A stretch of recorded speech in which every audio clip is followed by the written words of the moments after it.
because of the promise he's made to his people, supporters, Janta or apni maa, to his mother. So he's actually angling for a seat in Bihar, Ara, where R.K. Singh has contested in the past. He's actually indicated he wants to contest from there. But Sanjay Jha has not yet spoken. Namaste, Sanjay ji. Hi, good evening. ये number देख के खुश तो नहीं होंगे आप? Well, let me tell you that I start by agreeing with what Rahul Shiv Shankar mentioned. That, I meet a lot of people and I can tell you nobody really cares much for the BJP. I mean, people who vote for the BJP, frankly, vote for Modi. And I think in politics, one of the things that I've learned is that there is a short-term and there is a long-term game. In fact, there's even a medium-term game. When I look at Modi overwhelming, and I've said so before, that Modi has overwhelmed the BJP. And for the opposition, that is also very good news, although it may be in the short term, short-term headwinds are where opposition needs to get its act together. But in the long run, it tells you that, at some point when the Modi factor recedes into the background, which is an inevitable part of life, I think I see the BJP, frankly, could get decimated. So there is a window of opportunity down the line. But Sanjay Jha, there is a caveat there. The caveat is that if you really look at all the chief ministerial picks in the last 2 years, they're all in their 50s, maximum 55. Most are between 45 and 50. So the BJP is cultivating under Mr. Modi a second rung. And don't be in a hurry to agree with me, because the next point that I'm going to make will worry you. I was just going to say, probably the first time that Rahul and Sanjay have ever agreed on anything. On the honesty bit, it's very worrying actually. Yeah. Because what is the opposition been saying? That the ED is being set after us. ED, just give me 30 seconds. ED has been set after us because there is vendetta at play. Now, if the public doesn't believe intrinsically that these opposition leaders are honest, and you can see that point, 27% believe he's honest, Mr. Modi will say, well, I'm cleaning up politics as people want. Well, it's about public perception. Sanjay Jha, please complete, and then Smita Prakash also wanted to say something. Yes, Sanjay ji. Yeah, I would just appreciate if I'm not interrupted, because it disturbs my train of thought. So my simple point is this. Somebody talked about cleaning up politics. Well, we all know cleaning up is a great washing machine effect. I can tell you a lot of people that we talk to, they are very concerned about the draconian abuse of investigating agencies. Will they impact the elections? I do believe it may be marginal, but people are aware of the very terrifying governance. One thing which I can tell you from a lot of business people who support Mr. Modi in Mumbai, people I can tell you who probably are very vocal on budget days to give him a 10 on 10 would be more than happy if Mr. Modi loses. There is a lot of apprehension about the way the BJP is treating corporate India. Sanjay, you should tell those people to go out and vote, That would be a start. Yeah. We've just got, 90, Sanjay ji, I've got only 30 seconds. So 30 seconds to Smita Prakash, then we have to take a break. Last time, 91 crore voters, only 60 crore came to vote. What happened to the remaining 30 crore? Perhaps those were the ones who didn't come out to vote, who believe or have your opinion, Sanjay ji. Yeah. Yes, Smita ji, please. Yeah, this thing of I like Modi, but I don't like BJP. I remember very clearly the time when it was I like Rajiv Gandhi, but I don't like the Congress. It doesn't impact, because if you like Rajiv Gandhi, you voted for Congress and the Congress came to power. If you liked Modi, you vote for Modi, the BJP comes to power. And the only hope for some people is an after Modi situation.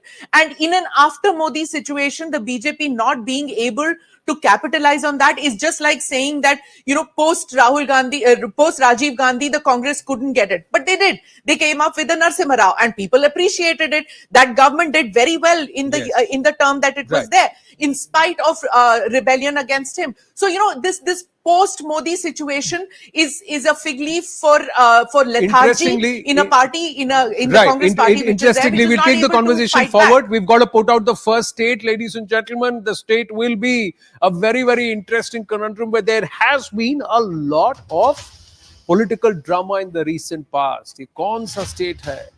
थोड़ी देर में बताएंगे. We'll tell you in just a bit. Stay with us, right here.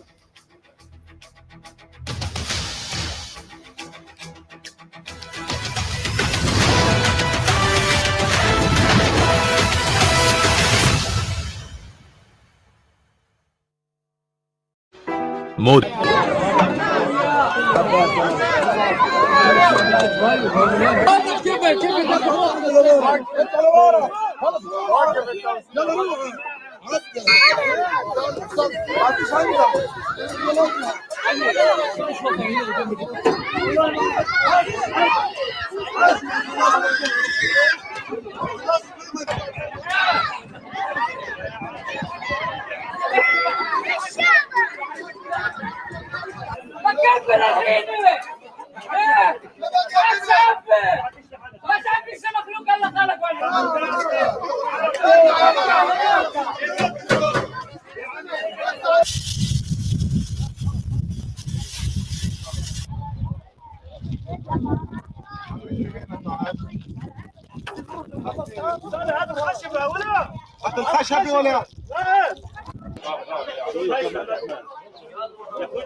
الله أكبر الله أكبر الله أكبر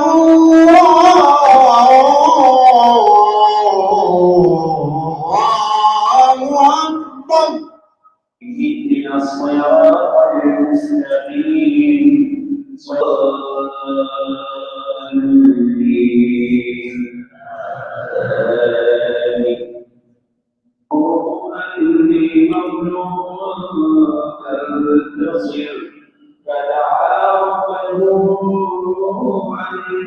مملوك فانتصر يا الله لمن حمد ربنا يا الله لمن حمد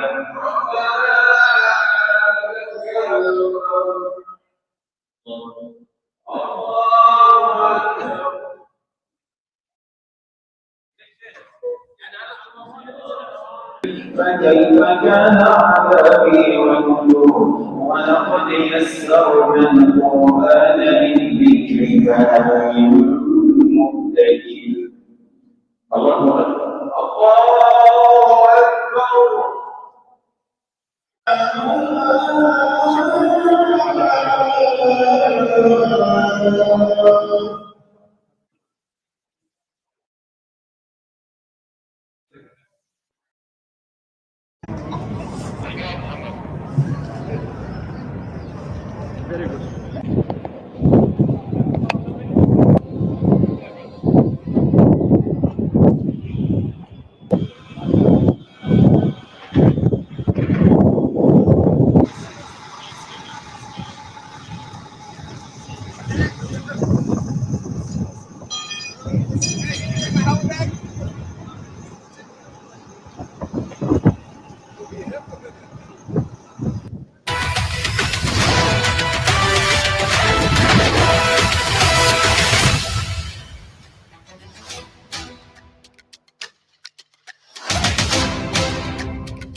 Back on the biggest opinion poll. It's the News 18 mega opinion poll, the most comprehensive, exhaustive, widespread, and you are watching it across the News 18 network, ladies and gentlemen. शुरू करते हैं बिहार से. बिहार में काबा. First question, and this is the state where there was a lot of political turmoil. Nitish walked out of the Mahagathbandhan, walked back into the NDA, and let's see what are the projections based on the opinion poll. And these are the projections for the state of Bihar. The first of the seats will start rolling in. The count will start rolling in. In the News 18 mega opinion poll, the vote share. The vote share in Bihar will be 30. And the seats, out of 40 seats, 38 seats. 38 seats for the NDA. 2 seats for the INDI alliance. So, right now, it's not 40 on 40 for the NDA. It's 38 out of 40. 38 out of 40. Their target was 40 on 40, but there are 2 seats. The last time around, the India Alliance or the Mahagathbandhan at that time had got 1 seat. This time around, the projection is for 2 seats. Which are those 2 seats? We will discuss, we will deliberate, but we are not putting out the region or the seat specifically, but clearly The NDA with its nose ahead and clearly taking 38 out of 40 seats, but with their target of 40 on 40, is this perhaps a little bit of introspection for the NDA? If their target is 400 par, do they need all 40 seats in Bihar? That's the big question for the NDA. Right now, these are the seat projections. The first on the leaderboard, we're starting with NDA and 58. The seats are 38%, the 38 seats, two seats for the INDI. At the bottom of your screen, you can see the vote share projections. 58% will be the NDA vote share. The vote share projections at the bottom of your screen. 58% will be the NDA vote share, 28% for the India Alliance, and 14% will go to the others. Now, these are the vote share projections. That's how it looks like. The NDA taking nearly 60% of the vote share. 60% of the vote share, 38 seats. INDI Alliance, 28% vote share. The others at 14%. Zakir Jacob, are you breaking it down for us region-wise? I have the region-wise as well. I'll get to that in just 1 second. But I think the numbers compared to 2019, right now the News18 mega opinion poll says it's 38 NDA. In 2019, they had 39. The India Alliance had only 1. Right now, the opinion poll is saying it'll be 38 and 2 to the India Alliance. Vote share, which is very interesting. We can talk about this with Rahul and the guests in the studio. Last time around, despite getting more seats, 39 seats, the NDA had 56% vote share. Now that vote share has gone up. Despite the vote share going up to 58% as per the News18 opinion poll, the seat has come down by 1. The India Alliance's vote share has also gone up quite substantially from 24% to 28%. It is here, the others category, which was almost 20% last time, it's come down to 14%. But I want to quickly show you the region-wise breakup, and then we can get in the guests as well. Let's go to the region-wise breakup. Where is it that the India Alliance is gaining that 1 extra seat? Remember, in Central, 8 seats. The NDA had won all 8 seats last time around. This time, it's 7 to NDA and just 1 seat to the India Alliance. In the East, last time it was the same situation. Out of the 6 seats, 5 seats went to NDA. 1 seat, the seat of Kishanganj, went to the India Alliance. All the other regions of Bihar, the Magad region, the Methil region, the Bhojpur region, 12 seats in the north, 5 seats in the south, west, 9 seats. All of that is going to the NDA. So the only gain for the India Alliance is 1 seat in the central part of the state. We don't know which that seat is. And the other seat, the east seat, is the seat that they already have, which is Kishanganj, which was won by Abdul Rahman of the INC. Rahul? So there are 2 issues here, and let's quickly address them. And I think you need to clarify this perhaps for our viewers. Does this poll obviously is coming at a time when the seat allocations haven't still happened? Yes, correct. So this is very, very important because there were talks today. Yeah. The breaking news was that at least Mr. Paswan has come out and said that, look, I'm thankful to the Prime Minister for honoring my father's legacy and for giving us what we wanted, etc. So that too, and if it is, Kishanganj on one side and some seat there in the center, that might be also sort of taken into account. Yeah. So, Nalin, I think, look, one thing, I don't think any opinion poll can predict seat-wise, who is winning seat-wise. That is usually done during exit polls. But we're just making this assumption because of the 2 seats. One could possibly be Kishanganj, which is, again, a minority-dominated seat. I think 40% plus Muslim. Yeah. It was won by a Muslim candidate of the Congress last time around. But the other one, and I think this is critical, with the central seat, because the JDU was out of the NDA and it's come back, and, with RCP Singh and Lalan Singh and this whole, fight in-house, perhaps that area, which used to be the JDU stronghold, and if you look at the map, look at the seats that they've got in the central part of the state. In fact, even Nitish Kumar comes from there. Could that be one area of concern, Nalin? Possibly, but I want to make a point here, Zakir, looking at the vote share number. Yeah. Like you said, the seat is always a difficult thing to predict. Yes. The vote share number is showing 56.35%. This is from 2019. In 2024, it's gone up to 58%. That's exactly what I'm saying. Yeah. That after so much of uncertainty in Bihar, there's been a different people changing kursi all the time. Yes. There was also a upsurge for Tejasvi and others, till about a year, 2 years back. The fact that the NDA vote share is going up compared to last time is very significant, because Bihar a year ago was a state that people were thinking, where, how will BJP replicate its performance from last time? Now suddenly Nitish Kumar is back in the BJP thing. See, last time there was BJP at about 23-24% of the vote share. Yeah. JDU at about 21%. Correct. LJP at around 8-9%. Now the fact that this is now larger is telling you something that's Nalin, significantly changed in fundamentally, Bihar. it's only larger by 1.5%. Wouldn't that worry the BJP at some level that, look, they really needed the JDU here? Because there seems to also, if these numbers hold, 1 seat less from last time, BJP's relative vote share stagnation will flag some red flags in the BJP So I want to ranks. respond Would to they that, not? Rahul. Unlike UP, the vote base of BJP in Bihar has never been as widespread as it was in UP. So in BJP actually needs JDU in Bihar, and when they work together, historically they've always done much better. Separately, they've always done differently, because the social metrics is such that they come together well. So much will depend on the seat distribution, the number of seats that JDU contests, and we are talking of JDU being the plus factor. In my humble view, JDU will be a drag on the BJP. These numbers, the BJP will end up with lesser numbers. Okay. So the JDU number of seats will come down, and overall the NDA tally will be lesser than it was. Okay, let's go to our guests. Our political guests are also joining us. Guru Prakash Paswan of the BJP is joining us. I believe Priyanka Bharti of the RJD is also joining us, and Abhishek Jha is spokesperson of the JDU. Guru Prakash Paswan, the view in the studio seems to be, and of course Smita Prakash and Sanjay Jha continue to be with us. Guru Prakash Paswan, the view in the studio seems to be, and this is the number, let me give you the number first, NDA 38, India Alliance 2 in your home state of Bihar. So the NDA has fallen by just 1 seat. Last time you had 39, this time 38. The India Alliance had 1 last time. They are now up to 2. So by and large, it remains the same. The NDA vote share has also gone up by about 1% or so. But the view in the studio seems to be that the JDU of 2024 is phenomenally a drag on the NDA compared to what the JDU was in 2019. No, Zaka, a very warm good evening to you and all your colleagues. I think it's very important to realize that historically, if you see, we have been in alliance with JDU or the erstwhile Samata Party since 1995, only barring a couple of years when Mr. Nitish Kumar went to Mahagathbandhan. But more or less, we look sorted.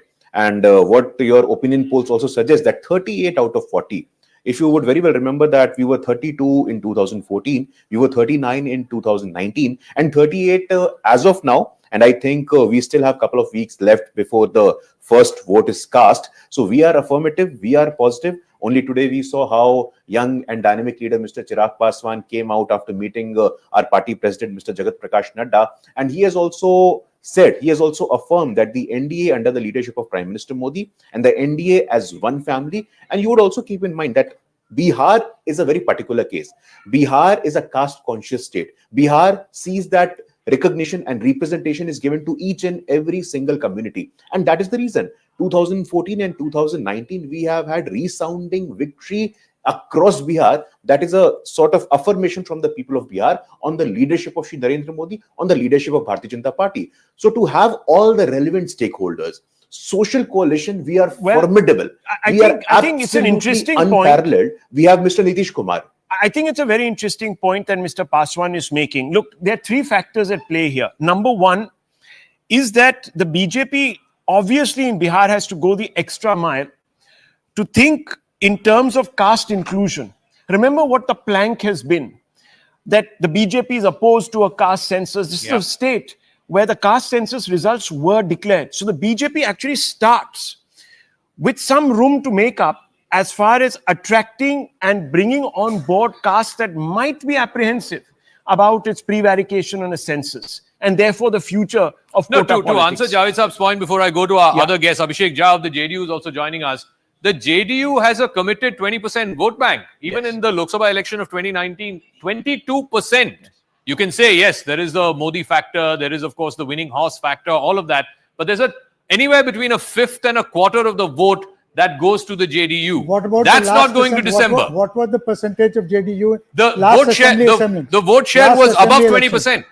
Yes, in the last assembly election, in the 2020 assembly election, the vote share of the JDU was above 20%. So a fifth of the vote is not going to overnight just collapse. But let me ask Abhishek Jha of the JDU, the view here, and which is perhaps why we don't know the final numbers yet, but the view seems to be that even in the seat sharing negotiations, Mr. Jha, last time the JDU contested 17-17 to the BJP, it was an equal alliance. Right now, it seems to be that BJP will contest 18 and JDU will get 14, 4 seats less than last time. Even the BJP realizes, perhaps the JDU also realizes, it's not so much an equal alliance anymore. So much water has passed in the Ganga in these last 4 years. Whatever water has passed in Ganga, it is purified. It is not contaminated. So let's wait for some time. Results will be out. How the seats are being shared in the NDA alliance. And I would like to add one more point. When JDU was not contesting with BJP in 2014 elections, at that time also, the vote percentage of JDU was above 16%, which clearly signifies that JDU has own mass vote. And that's why we always form a very strong coalition with whatever side we are. With BJP, we have a very strong and very firm and very natural alliance for a very long time. And people of Bihar have witnessed this thing. They have given their votes to this alliance so many a times, and that's the reason why Nitish Kumar ji has been the Chief Minister of Bihar for a very long time. When we were in alliance with the BJP, and in the upcoming elections also, with all due respect to the mega opinion polls which you have published right now, we feel, we assume, and we are very much confident that this time we are going to have a very clean sweep. Last time we lost one seat, and that seat was of Kishanganj, but this time we have a very strong strategy for that seat also, and definitely we are going to win that seat also. So there will be a clean sweep in Bihar, and not a single seat will be given to the Mahagathbandhan side or the INDIA alliance side. Okay, let me quickly bring in Smita Prakash. Good points made by the JDU spokesperson here, Smita Prakash. But remember one thing, and let's put this into perspective. I think the BJP will be quite happy to be where it is right now in the NDA in Bihar, given that campaigning is yet to begin, seat allocation is yet to begin. But Smita Prakash, the important point for the BJP is that it is looking at 370. It's not looking at 303. Bihar is supposed to be a state of growth for it, isn't it?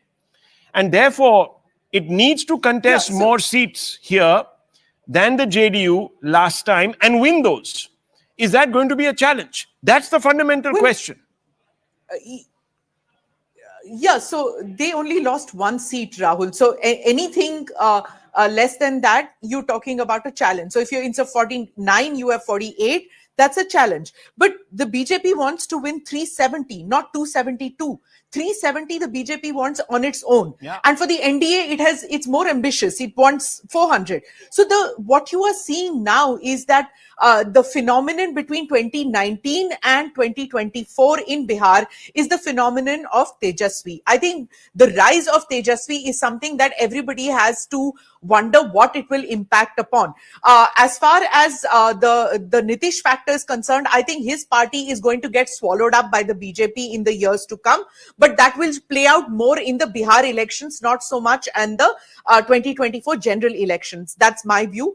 The other thing which I want to say is, when we talk about Kishanganj, when we talk about the Muslim vote and things like that, you're talking about, I think 87% or something is the Hindu population of Bihar.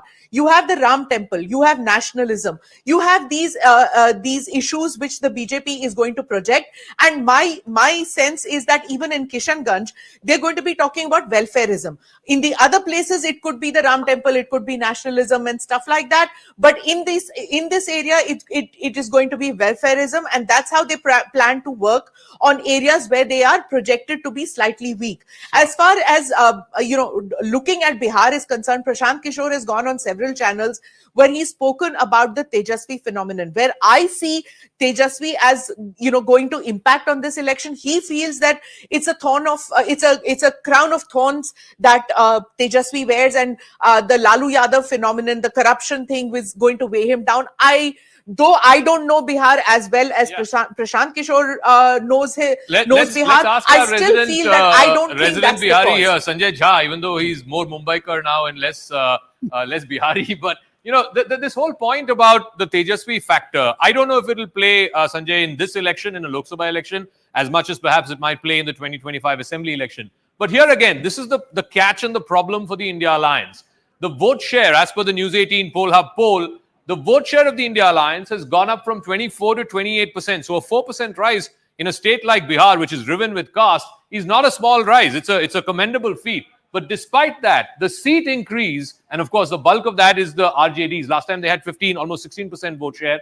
If there's a 4% rise, presumably a lot of that will go to the RJD. The problem is, despite a 4% rise in vote share, Sanjay Jha, the seat increase is only 1. That's the problem. जाका जी, अच्छा हुआ कि आपने हमको ये प्रश्न पूछा है. देखिए, हम बंबई में रहते हैं, लेकिन हम बिहारी हैं. वो बदलने वाले वो हमारे डीएनए में है, समझे ना. तो आपको इतना ही बताएंगे कि भाजपा अभी काफी अपना डिंडोरा पीट रही है कि हम बिहार में हम जीत ही जाएंगे. लेकिन वहां पर जरा मुद्दों पर जरा गौर किया जाए. आप यदि वहां के सामाजिक और आर्थिक आंकड़ों को देखेंगे जाका जी, तो वहां पर बेरोजगारी एक बहुत बड़ा समस्या है. सोच लीजिए, ये बीमारू स्टेट जो कहते हैं वो बिहार से शुरू होता है. एंड द सच्चाई यही है कि जेडीयू के जो प्रवक्ता यहाँ पर बोल रहे थे कि 400 सीट जाएंगे. भैया, आपका तो पार्टी खत्म हो गया. आप तो टाटा बाय बाय करने के लिए तैयार हो जाइए. जहां तक मुझे मालूम है, और मैं काफी लोगों से लगातार बात करता रहता हूं, बिहार में तेजस्वी जी का, जैसे स्मिता प्रकाश जी ने कहा, तेजस्वी जी का एक लहर धीरे धीरे बढ़ रहा है. और मैं समझता हूं कि जहां तक ये पलटू राम का जो राजनीति हुआ है, बिहार के लोग समझते हैं कि उनका अपमान होता है कि एक नेता आते हैं, वहां जाते हैं, और इसका भी एक नकारात्मक असर होगा एनडीए पर. इस पर कोई इसको नकार नहीं सकता है. और देखिए जाकिर जी, मैं एक अंत में काफी गंभीरता के साथ आपको बता रहा हूं कि भारत के लोग बहुत समझदार हैं. देखिए, यहाँ पर जैसे स्मिता जी ने कहा, ये राम मंदिर, ये सब, देखिए आज भाजपा में जो बौखलाहट है, उसका सबसे मुख्य कारण यह है कि 22 जनवरी को उनको लगा कि ये चुनाव खत्म हो चुका है. लेकिन अब वो समझ में उनको आ रहा है कि 22 जनवरी आया और गया. भारत के लोग बहुत धर्मनिरपेक्ष हैं. सब लोग चाहते हैं कि भगवान राम रहें, लेकिन धर्म के नाम पे राजनीति का एक सीमा होता है. Sanjay, in this Bihari accent of yours, I dare Rahul Shivshankar and Nalin Mehta and Javed Saab here in our studios to follow that act. But very quickly, I believe Priyanka Bharti of the RJD is also there. Priyanka Bharti जी, यही सवाल मैं आपसे भी पूछ रहा हूँ कि if Tejashwi Yadav का इतना बड़ा इम्पैक्ट है, वो तो इस पोल में नहीं दिख रहा है. आपका जो फायदा हुआ है सिर्फ एक सीट से हुआ है. वो एक सीट से बढ़कर 2 सीट बन गया, बस. That's about it. उससे ज्यादा कोई फायदा नहीं हुआ आपको. देखिए, आपने शो की शुरुआत की थी काबा इन बिहार से. बिहार में सिर्फ तेजस्वी बा, इसके अलावा कोई नहीं खेबा. तो सीधी सी बात है कि देश की जो पॉपुलेशन है, उसमें 65% जो आबादी है वो युवाओं की है. तो जो यूथ है, that will be a very deciding factor in Bihar. तो यूथ अगर डिसाइडिंग फैक्टर है, तो on one hand is a Tejashwi model, जिन्होंने अपने मैनिफेस्टो में 2020 में ये कहा था, हम आते हैं तो हम 10 लाख नौकरियां देंगे. And within time span of 17 months ही gave more than 5 lakh jobs, not pakora तलो वाला रोजगार. And one hand you see a PM, imaginary chai wala PM, who has a degree in entire political science and who invests his time on Lakshadweep Island diving into the sea, but he does not care about who gets the job, किसको रोजगार मिलेगा नहीं मिलेगा, because he already has 2000 kilo वाला mushroom. So why will he care? People of Bihar have rejected BJP and they will reject BJP. आपने देखा होगा, एक रैला हुआ था, महारैला, गांधी मैदान में, जहां पे लाखों की संख्या में लोग मौजूद थे. और एक तरफ आए थे पीएम बिहार में, जहां पर उनको एक वेलकमिंग जेस्चर तक नहीं मिला. 100 लोग नहीं जुटे होंगे मुश्किल से वहां पर, चाहे बेतिया उठा लीजिए, कहीं उठा लीजिए. तो बिहार चुन रहा है अपने नेता को, जिन्होंने रोजगार का सिर्फ जुमला नहीं दिया, करके दिखाया, रोजगार का वर्ल्ड रिकॉर्ड सेट किया. बिहार को नौकरी चाहिए, रोजगार चाहिए, इसलिए थका हारा पीएम को वो रिजेक्ट करेंगे. उभरते हुए युवा को वो एक्सेप्ट करेंगे। और आपने जो पोल दिखाया है यहाँ पर, मुझे लगता है कोई मिसकैलकुलेशन हुआ है या गलती हुआ है। 38 सीट हमारा इंडिया ला रहा है, दो में वो सिमटने जा रहा है। 2024 में भी हमारे साथ जुड़िएगा, तब देख लेंगे कि 38 सीट किसको आ रहा है। बट जावेद साहब हम घबराने वाले हैं, बिहारी है भाई, जेनेटिकली घबराते नहीं है। जी बिल्कुल बिल्कुल। The point I wanted to make is that much will depend on the seat distribution and especially the number of seats that the Congress contests. The fact that Nitish Kumar and BJP managed to form a government in the last Bihar assembly elections is primarily because Congress arm twisted Tejasvi and contested 100 plus seats and won only a handful. The lesser number of seats Congress contests, the greater chances of RJD winning more seats and the NDA doing better. Okay, we're going to take a break. First state has been revealed, the state of Bihar. On the other side, we will have the second state, which is going to come from southern India. And boy, oh boy, we're having some interesting talking points in that state. Quick break. We'll see you right on the other side. Mega coverage all the way till 10 o'clock of the News 18 Mega Opinion Poll. Stay right here.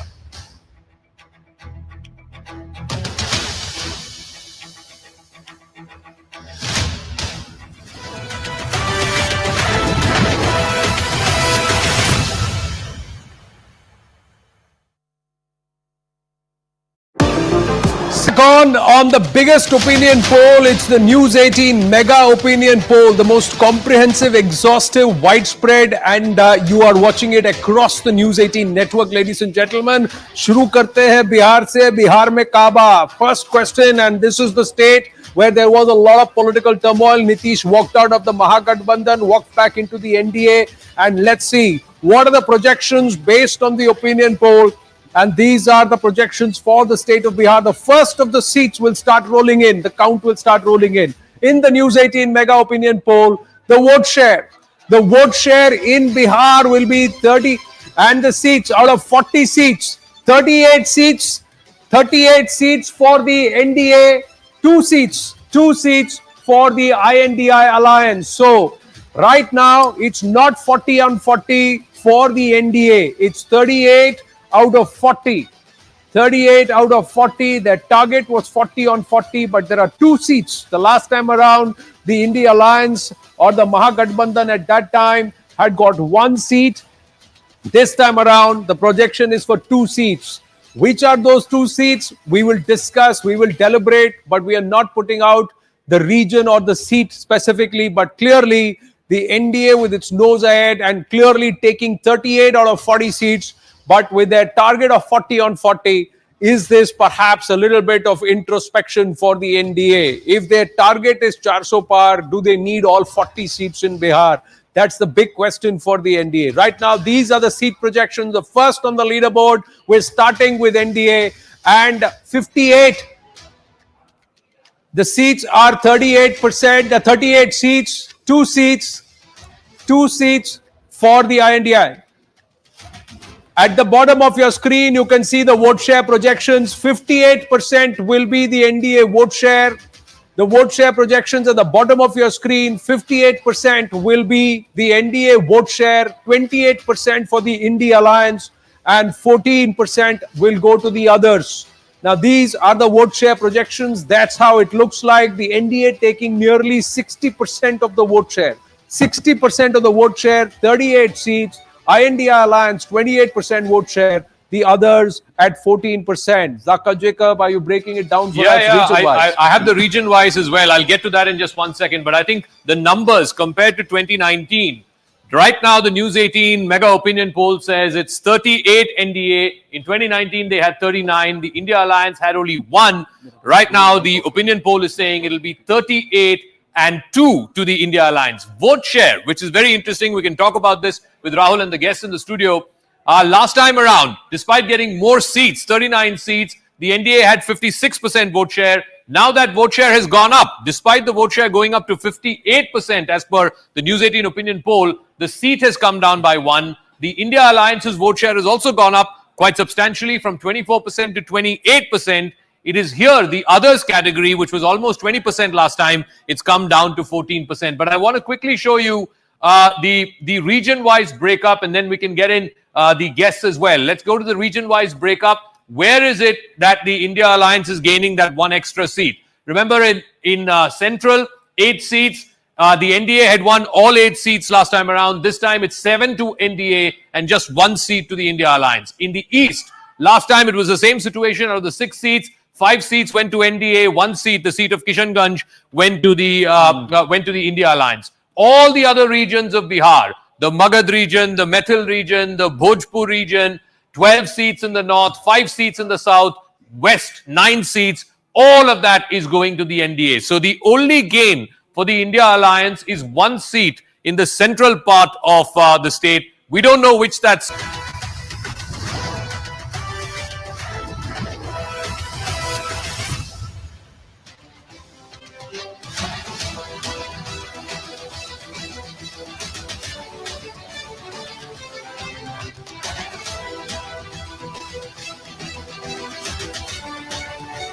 Back on, ladies and gentlemen, on the News 18 mega opinion poll. Bihar के number आ गए हैं. बिहार में काबा NDA को 38 out of 40, ladies and gentlemen. But now let's shift the focus, because it's a pan network coverage. What we are doing is we are saddling, trying to saddle pan India states. So we'll focus on Kerala and Madhya Pradesh in this segment as we get you more numbers. 40 seats in Bihar have been decided. Let's now turn the focus towards Kerala. What's the number in Kerala? Let's quickly look at it. The total number of seats in Kerala that are 20. News 18 mega opinion poll has looked at some very interesting numbers. The numbers show the UDF getting 14 seats, the LDF getting 4, but the NDA breaching God's own country, that bastion there, and getting into 2 seats. So far in the BJP's first list, there have been 4 seats that have been announced. Will there be more seats contested by the BJP and the NDA there in Kerala? We'll have to wait and watch. But the numbers say 14 to the UDF. Reversal of fortunes for Pinarayi Vijayan compared to the Vidhan Sabha elections in Kerala. 4 seats for the LDF, 2 seats for the NDA. This is the News 18 mega opinion poll seat projection for Kerala. Let's look at the vote shares. Who gets how much percentage of votes? Interestingly, the UDF going up to 47% vote share, nearly 50%, 3% short there. LDF 32%, but look at the NDA getting 18%. So is there a shift that is happening on ground towards the BJP or towards an alternative beyond the UDF, LDF combined? Very interesting, 3% to the others. As we look at these numbers, let's ask the person who hails from Kerala, within the mix, Zaka Jacob. Well, this is going to be a huge talking point, folks, not just in Kerala, but perhaps all of South India. The fact that the News 18 opinion poll is saying that the NDA will open its account, it will get 2 seats and an 18% vote share. That means almost a fifth of the vote is going to the BJP in Kerala. What these 2 seats are, this is not part of the poll. You have to ask Mr. Umesh Jha that. I'm not the pollster, he is. But we can speculate intelligently, and I'm going to suggest those 2 seats. One, of course, is the famous battle that's going to happen in the seat of Thiruvananthapuram. 3-time MP Shashi Tharoor is defending that seat. He's hoping to become a 4th-time MP from there. Last time he beat Kumanam Rajashekaran, who was then the state BJP president, by over 1 lakh votes. This time around, he's up against an even more formidable candidate, certainly from a national point of view, Rajiv Chandrasekhar, sitting union minister. He has said that this is going to be a tri-cornered contest between the left candidate, the CPI's Pannian Ravindran, Shashi Tharoor of the Congress, and of course, Mr. Rajiv Chandrasekhar of the BJP. So this is one potential seat of the 2 that we are saying in the News 18 poll that the BJP could open its account. The other one, and this is again a very interesting seat, the seat of Thrissur, which is right in the heartland of Kerala. It has a 20% Christian population. Remember, in Kerala, the BJP is making a concerted effort to try and get the Christian vote. Suresh Gobi, very popular actor, contested last time, came number 3. He's the candidate again. Incidentally, the Congress candidate there has been changed. T.N. Prathapan, who used to be the sitting MP, has been changed. In his place, another MP who has been brought in from Vadagara, who's the son of a former chief minister, Mr. K. Muralidharan, the son of former chief minister K. Karunakaran.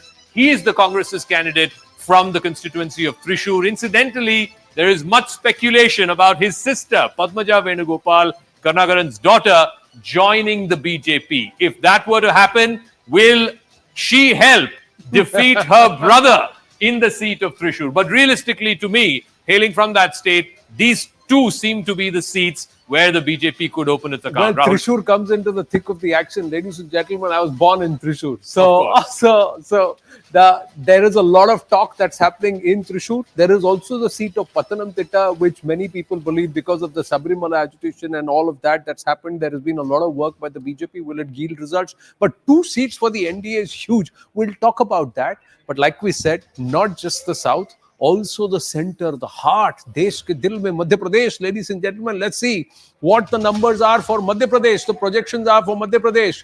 The seats for the BJP in Madhya Pradesh this time around. Let's look at it. 28 seats to the BJP out of 29. 1 will go to the India Alliance. This is the projection out of 29 seats. 28 will go to the India Alliance. I beg your pardon, to the BJP, and 1 to the India Alliance. So this is the number in out of the 29 seats. Let's try and look at the vote share. The numbers for the MP for Madhya Pradesh in terms of vote share. The BJP will be gunning for nearly 60% of the vote share. Is getting about 55% of the vote share. New leadership at the helm as Chief Minister. Huge victory as far as the Vidhan Sabha elections are concerned. Is that translating into phenomenal victories? Is it a 29 out of 29? At this point, no, it is 28 out of 29. India Alliance, 38% is their vote share. And of course, others taking 7%. But then a clear 18% gap, 17% gap between the India Alliance and the BJP. Zaka Jacob, Madhya Pradesh, repeating last time's It's performance. pretty much the same thing. Again, like I said, we don't know which individual seat is going to the India Alliance, in this case, the Congress party. Probably Chhindwara, because that was the case last time around as well. It was won by Nakul Nath, and I believe Nakul Nath has been fielded again by the Congress party this time around.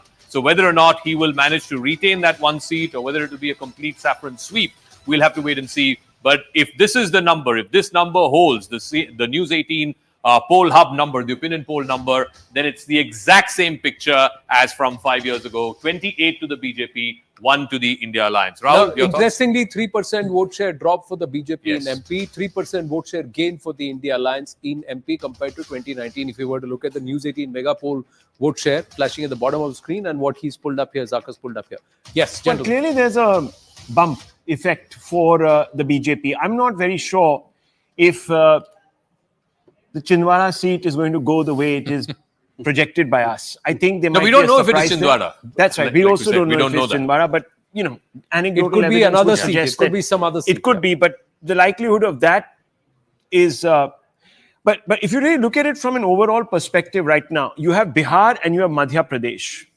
Clearly, in both states, the BJP is holding ground. Yeah. 10 years of anti-incumbency amongst MPs. It has changed a lot of faces. Of course, Madhya Pradesh, we're still awaiting details. But fundamentally, it shows that the BJP is on track in the Hindi heartland to replicate its numbers from last time. If you just go by these 2 states, look, Bihar was a bit of a problem for the BJP. It had to pull a rabbit really out of its hat. It has succeeded in consolidating its numbers there. It could even increase depending on what happens after the seat sharing talks. And if the BJP takes more of the seats away from the JDU, this time contests on 20, it can even increase its own number. Yeah.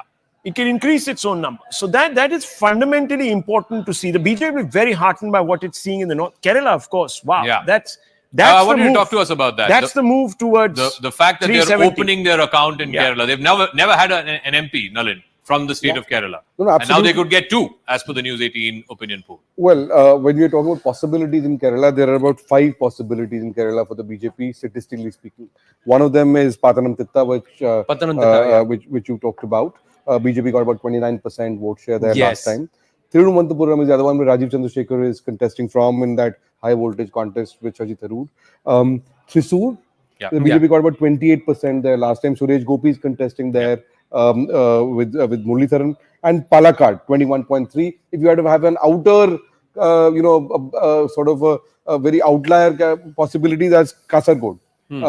So I would say between Pathanamthitta, Thiruvananthapuram and Thrissur, those are your more likely possibilities. The fact is, if you need to win there, one, it has to be a three-way fight. Two, the BJP has to get up close to about 30% vote share. Unless it's a three-way fight and the BJP gets into a 30% vote share, it's not going to happen. If the GS Javiji, in Kerala. Look, there is no denying that the BJP's vote share will go up. The BJP's vote share, and this is an investment for the future. Whatever they get this time is a bonus. It's an investment for the future, and they're making headway. They're getting a foothold in South India. But winning seats, I'm not so sure. It could be a case of triumph of hope over experience. Frankly, Javedji, CR Kesavan of the BJP is with us. Vivek Srivastava, left leader, is with us. Sanjay Jha stays on. Aarti Jairat, senior journalist, with us. And Sumant Raman, author, also with us. Namaste, Jai Hind, and thank you very, very much for joining us. CR Kesavan, you would admit, the first stop that the Prime Minister made post-2019 victory, the very next day was Guruvayur. And after that, and very clearly, when they had called for 330 seats at that time, if my memory serves me right, and Prime Minister went to Guruvayur. In the last 5 years, the BJP has not shown any significant gains in Kerala. Even now, if you look at the projections, there's not a significant up. Is that not a reflection?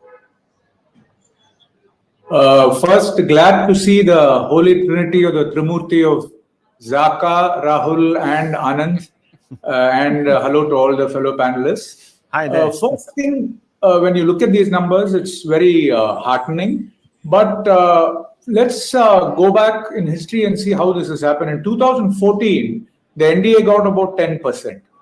Now in 2019, we got about 15.64%, and we got a whopping 31,71,000 votes.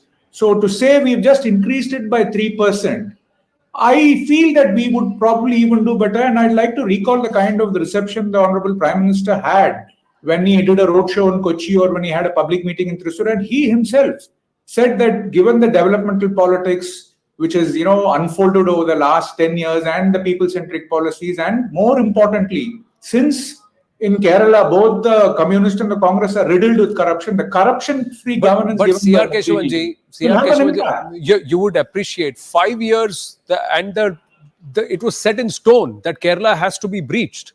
It was set in stone the very next day of 2019 election. And you're saying less than a 3% bump is what the opinion poll on the cusp of Lok Sabha 2024. Is that not reflective of the task, those who were given the task to build the BJP in Kerala, failing to do so? Did I ever say, Anand, that we agree with there's only going to be a 3% bump, which is why I differ with you. I think there is going to be a substantial increase in terms of vote percentage. And if you see, even in 2019, we did 6 seats, we came second. But one thing let us understand, in terms of Kerala, I think phenomenal work has happened in terms of highway development, ports, and Jan Aushadhi. All these have had impacts. And let us also remember the people of Kerala understand, even when people were stranded in the Middle East, it was the Prime Minister who ensured that everybody came back safely. They are very intelligent voters. They understand that what Modi ji has performed, he has promised, he has performed, he has a track record, and Modi ki guarantee will have a Modi ki guarantee has to be backed with a Sangathan ka performance on ground. And if there is just a 3% bump in 5 years, sir, is that not a reflection? Let's bring in Vivek Srivastava also. One second, CR, one second. Vivek Srivastava of the left. The left had one MP last time, one sole MP in Alapura. Now you've increased it to 4, but the UDF still has 14. The bigger story, though, Mr. Srivastava, and that's what we've all been talking about, is the NDA, the BJP is opening its account in Kerala with not 1, but potentially 2 seats. Well, I don't think that is likely to happen for 2 major reasons. Number 1, there has been a downslide in the fortunes of the Bharatiya Janata Party after 2019 in the entire South India. And Kerala is no exception. And if you see the population demography, the way the problems are over there, I do not think that the Hindutva placard or the Ram Janam Bhoomi and the other things that they are trying to do are going to actually work out for them. And I'm telling you, instead of a 3% rise in the vote share, I'm expecting a downslide in the vote share. Number 3, see, they are trying it in their own way. They have every right to do it. They are trying to pitch up Rajiv Chandrasekhar against Shashi Tharoor, because Shashi Tharoor has got a very international image over there. That is what I was reading a lot of analysts yesterday. So to counter that image, they are trying to put in their own person over there. However, I do not know if that is going to really work out. There were four constituencies that you mentioned. Thrissur is so are you one, discounting the left candidate in Thiruvananthapuram altogether, Vivekji? Are you discounting Absolutely the left candidate in Thiruvananthapuram altogether? No, they are trying to. No, not at all. They are trying to give a message in Kerala that look, we are pitching in some serious senior people, of the cabinet level over there. That is the kind of message the BJP is trying to put in, but that is not going to sell. But Mr. The four Srivastava, can I ask you a constituencies question? where they are actually. Yeah. If Yes. this is Rahul here, I'm sorry to disturb you, but I mean, I can't understand this. Sure. If the BJP is going to slacken further in Kerala, shouldn't you then have agreed to an interesting arrangement with the Congress as part of the India bloc to ensure against any possibility of BJP doing better? You didn't do that. You, in fact, are competing right now with the Congress. Your greatest foe right now is the Congress. That is absurd, isn't it? Right. No, it's not absurd, Rahul. If you see the history of this country since 1947 and the various elections, there are many states in which we have been traditionally fighting the Congress. Tripura was one, Bengal was one, Kerala was one, and there were a lot of other small state level elections where we used to, and even at the central level where we used to fight the Congress. However, the left feels that the Congress is a secular party, it's an old party, a national party, and it has made major contributions to the country, and at least the secular fabric of the nation has been preserved. That is why in 2004 also we fought against them. But clearly not in Kerala, Kerala, when it came to where you want to the defeat government it. of the UPA, the left supported. But clearly not in Kerala where you want to defeat it. Yes, if you can just give me a moment, No, I mean, gentlemen. Vivek Srivastava, one second. We're also getting, and this is flashing on the side of our screens. Let's have that 3-column back on air, please. The BJP's second list is out. Some heavyweights there in that list, including Manohar Lal Khattar, the former Chief Minister of Haryana. He'll be fighting from Karnal, so that was pretty much expected after what happened yesterday. Yes. Anurag Thakur, the Minister for Information and Broadcasting, he will be fighting from his seat of Hamirpur. Baswaraj Bommai, the former Chief Minister of Karnataka, will be fighting from Haveri. So he's being brought from the state to the center. Prahlad Joshi, Parliamentary Affairs Minister, will contest from Hubli Dharwad. Tejasvi Surya, the young MP from Bangalore South. Nitin Gadkari has retained his seat. He will contest once again from the seat of Nagpur. This is a big one. Piyush Goyal, the Union Commerce Minister, will fight from Mumbai North seat, which was a BJP seat. Gopal Shetty was the incumbent MP there. He will fight from the Mumbai North seat. Pankaja Munde will fight from the Bid seat. Again, there were a lot of rumors about her not being in the good books of the leadership and so on. But Pankaja Munde, again, this is a move from the state to the center. So she will fight from her father's seat, from Gopinath Munde's seat of Bid. And Trivendra Singh Rawat, who is again a former Chief Minister of Uttarakhand, he will be fighting from Haridwar. So some very interesting names there in the BJP second list as well. Anand. Yes, even as these names come across, let's just quickly go back to our guests and also ask them. Ladies and gentlemen, as I speak and as we speak, please keep an eye on the leaderboard. The numbers are going up. It's the race in that 543 seats. Who is going to get beyond that magic number, of 272? But more importantly, the scorecard right now, out of 89 seats, 68 is to the BJP, 21 is to the INDI alliance. So that scorecard right at the top of our screens will continue to keep updated, refreshing and adding up, aggregating as and when we add on more states. And there are more states coming through in this broadcast. We go on till 10 p.m. But let's ask Suman C. Raman. Suman C. Raman, how would you see this? 4 seats, the LDF on its upswing there in Kerala, and UDF losing 4 seats, but 2 seats to the NDA. You think that's possible? Honest answer, no, Anand.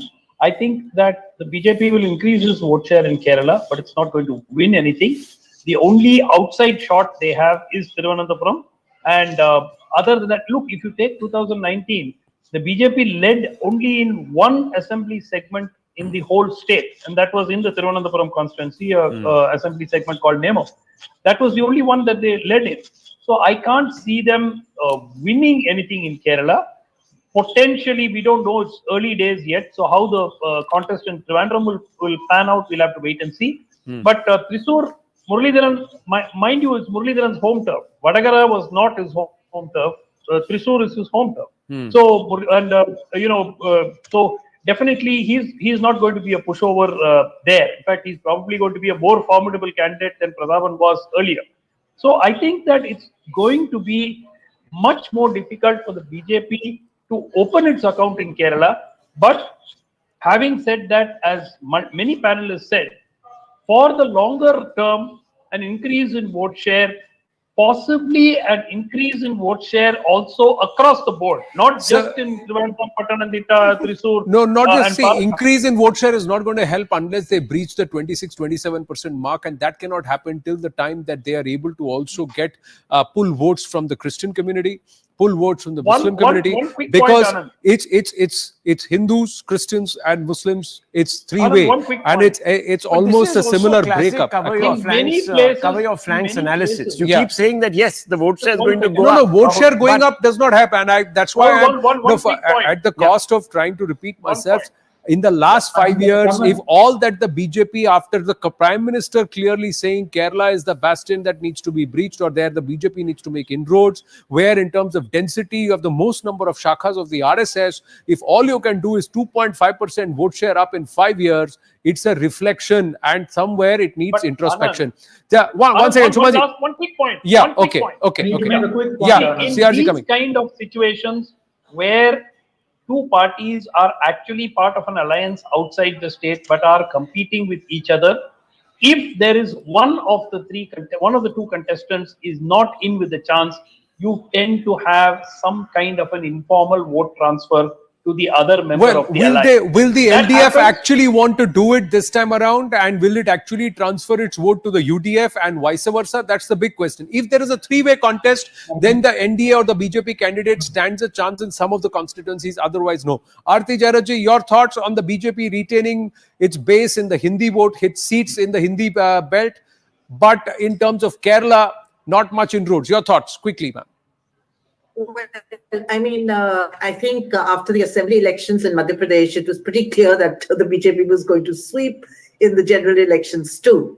I mean, that is actually a BJP fortress, an old BJP fortress, old RSS stronghold. So I'm really not surprised at your figures. And even that one that you're giving to the Indie Alliance, I think there's a question mark on that. We'll have to see whether that, the BJP grabs that as well. As far as Kerala is concerned, look, for the BJP to reach that target of 370 that the PM has set for the party, it obviously has to breach, the southern states big time. Not just Karnataka, which is, traditionally they've been quite strong there, but it has to make big inroads into Kerala, into Tamil Nadu, into Andhra Pradesh, into Telangana. And those kind of big inroads, whatever they've been trying very hard. I know they've been doing an outreach to the Christian community. They've been doing, major road shows, Padyatra by Annamalai in Tamil Nadu. But, the South marches to a different tune to the North. What works in the North doesn't necessarily work in the South. And I think the BJP's politics has to change. It has to become a little more inclusive. With due respect to broad brush, every state south of the Vindhyas and under the same palette it would be unfair, because Karnataka sings a different tune. Kerala is different. Tamil Nadu, Telangana, where an Amit Shah this time is confident of 12 out of 17. We are talking about 5 states with 130 seats. True, that's true. But Rao Shiv Shankar. 6 is 129. You need to get 60. 6 states. 6 and 1. But here the larger aspect is Kerala is a different thing, a different dynamic altogether because of the split itself, Zaka. And we've spoken about it. North Kerala, Central Kerala, South Kerala. The dynamics are different. Absolutely. If I can just draw it on a map. The part which we call Malabar is the Muslim dominant part. The central part, which is called the Nasrani part, which is the Christian dominated part, and the southern part is the Hindu dominated part. So you can sort of evenly split it. But I think the key is the other vote. If the BJP has to win either in Thiruvananthapuram or has to win in Thrissur, in Thiruvananthapuram, again, it's a classic case. It's the Latin Catholics, the fisher folk, Some of them are upset with Shashi Tharoor, by the way, because of the Vizhinjam port and the controversy around it.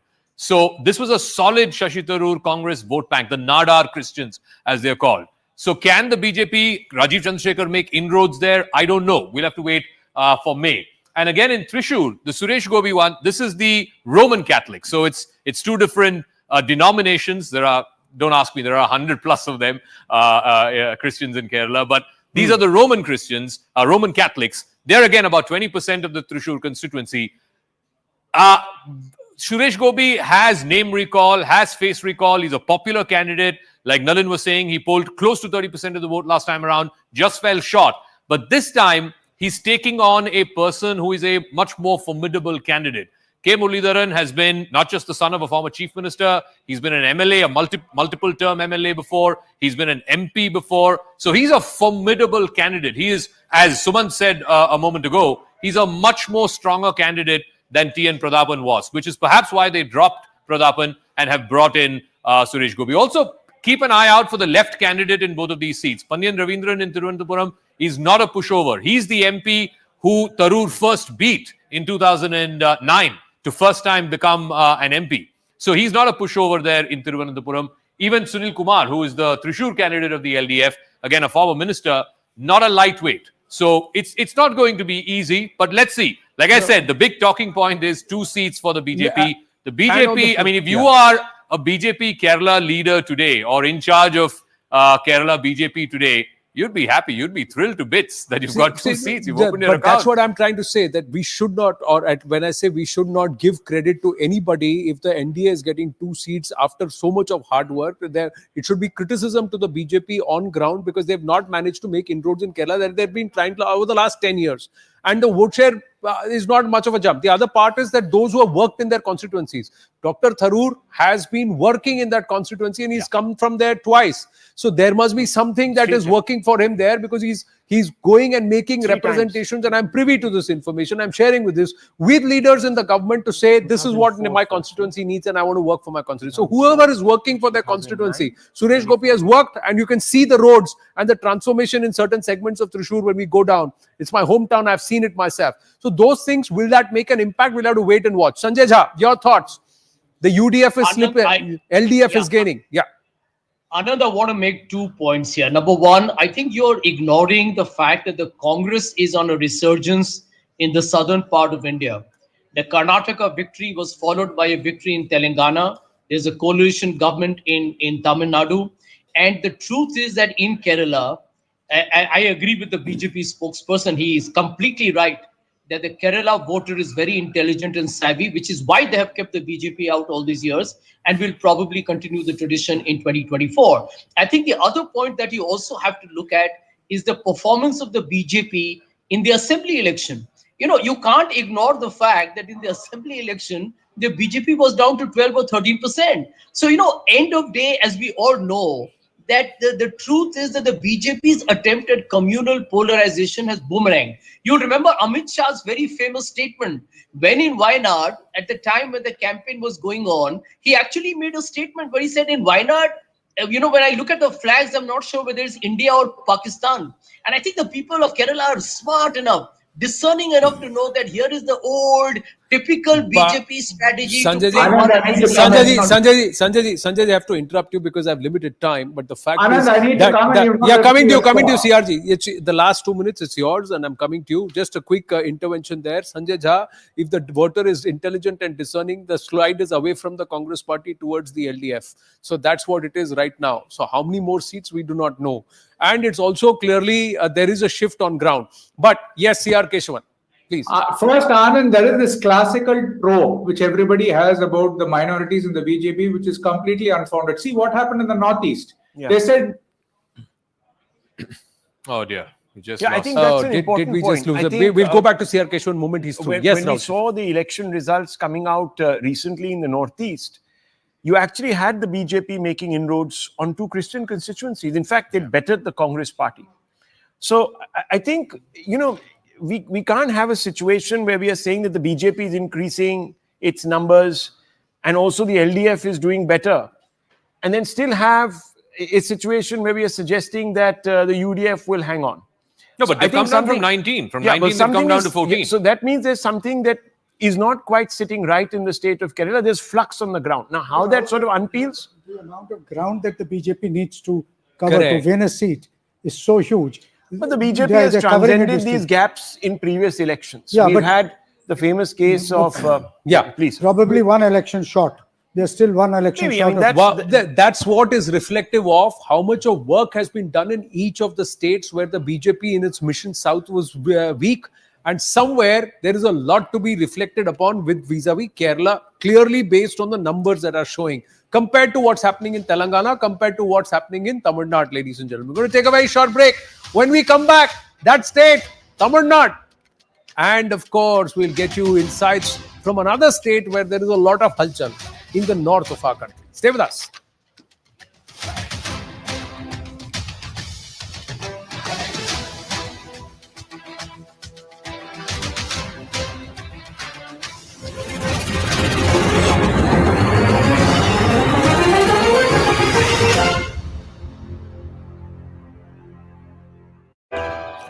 Netaji Subhash Chandra Bose and Chhatrapati Shivaji Maharaj, featuring in Ravi Murugaya's Bharat Maa, a patriotic music album sung by Shankar Mahadevan.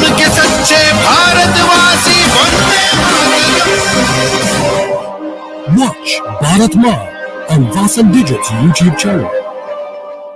Back on, ladies and gentlemen, on the News 18 mega opinion poll. Bihar के number आ गए हैं. Bihar में काबा NDA को 38 out of 40, ladies and gentlemen. But now let's shift the focus, because it's a pan network coverage. What we are doing is we are trying to saddle pan India states. So we'll focus on Kerala and Madhya Pradesh in this segment as we get you more numbers. 40 seats in Bihar have been decided. Let's now turn the focus towards Kerala. What's the number in Kerala? Let's quickly look at it. The total number of seats in Kerala that are 20.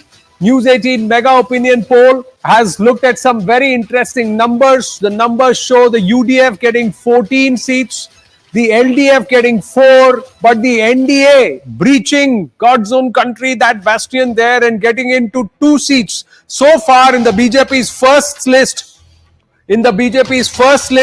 there have been 4 seats that have been announced. Will there be more seats contested by the BJP and the NDA there in Kerala? We'll have to wait and watch. But the numbers say 14 to the UDF.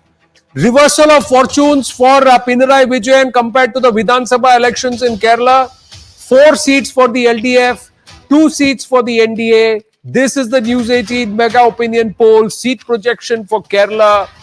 Let's look at the vote shares. Who gets how much percentage of votes?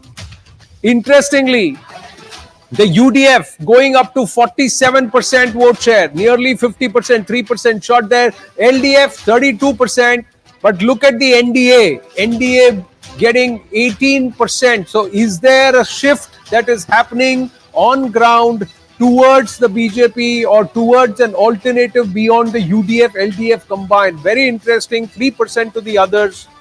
As we look at these numbers, let's ask the person who hails from Kerala, within the mix, Zaka Jacob.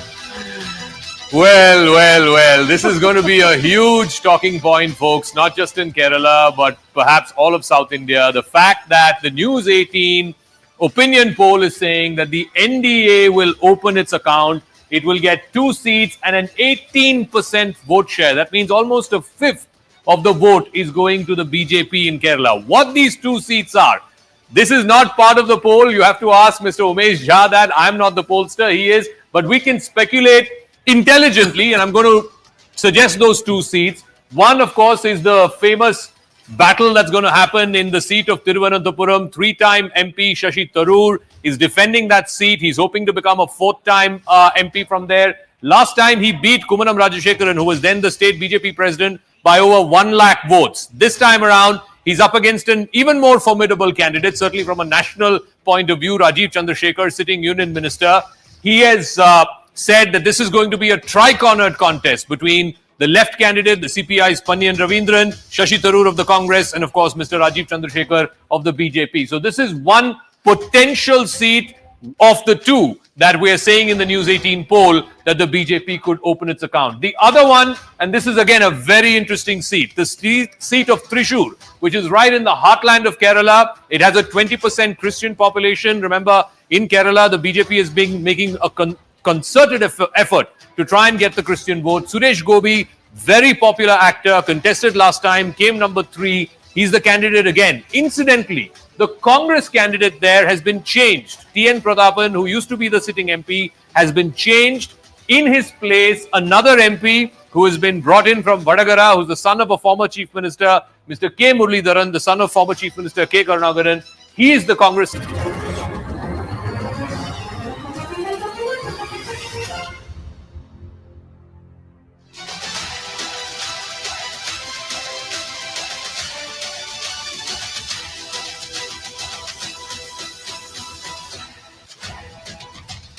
Back on, ladies and gentlemen, on the News 18 Mega Opinion Poll. Thank you to all our viewers for staying with us. It's a 2-day exercise, 6 p.m. to 10 p.m.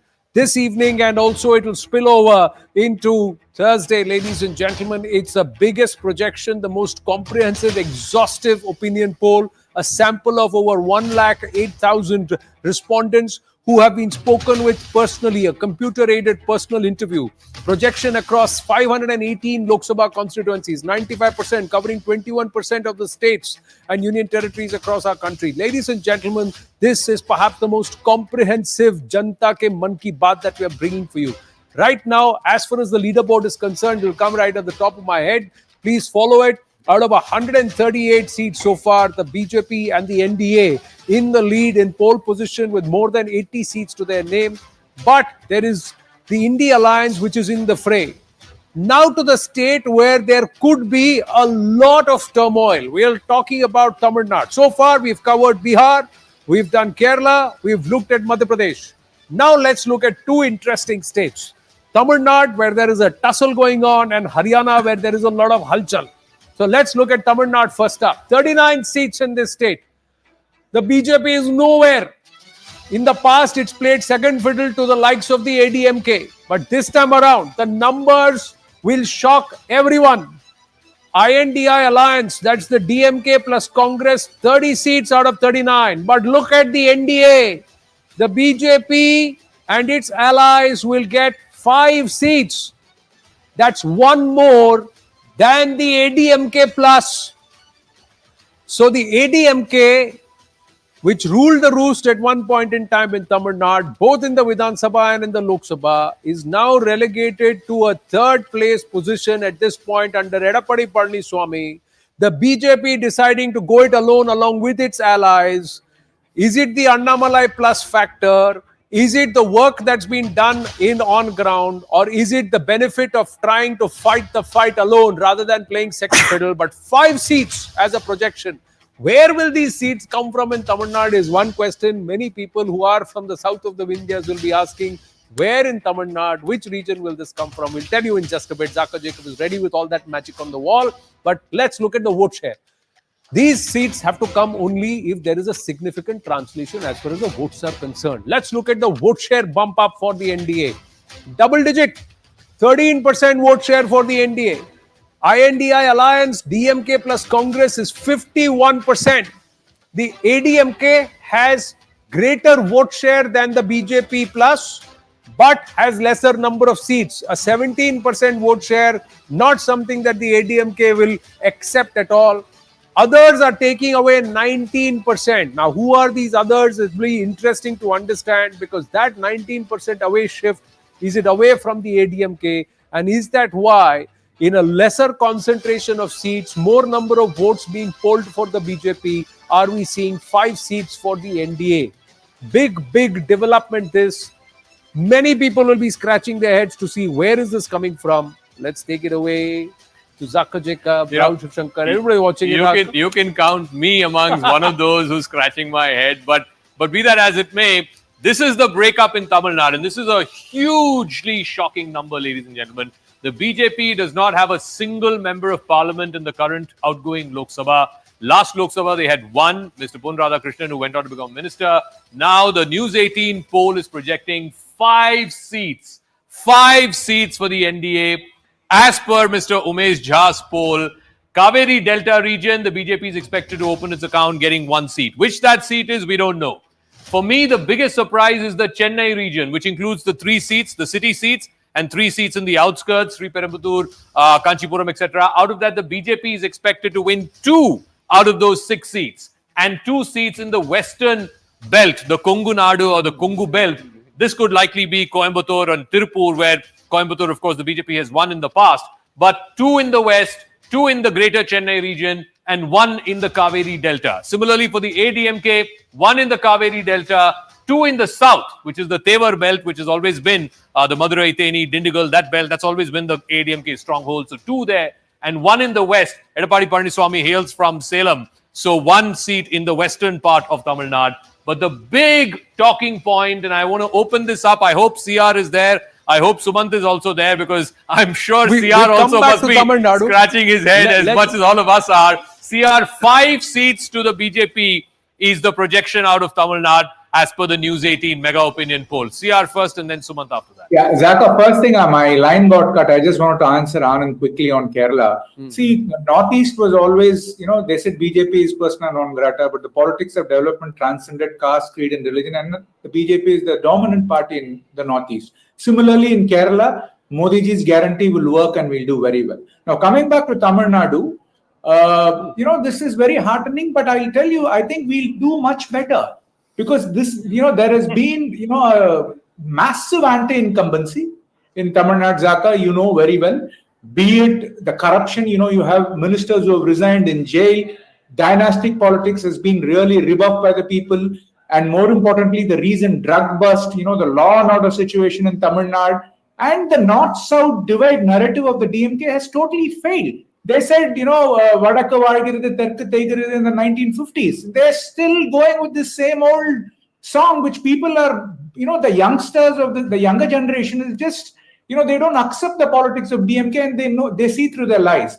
But more importantly, when Anand was saying, is it Annamalai, his impact? State leadership has done very well, but the impact of Modi ji is very big in Tamil Nadu. Let's look at what he's done. Whether it's the Tamil Sangamam, people, are so happy that, our values and traditions in Tamil Nadu are being recognized. The way he championed the Sengol, which was cast away in a museum by the Congress party, being given its primacy and, the rule of Dharma in the parliament. Every time somebody looks at parliamentary proceedings, they see the Sengol.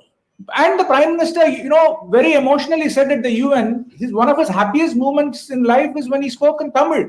Be it the Subramaniam Bharati chair in Banaras. When he goes to Papagini, he releases a translation of Thiruvalluvar, Thirukural in Tamil. So, the people of Tamil Nadu are very sentimental.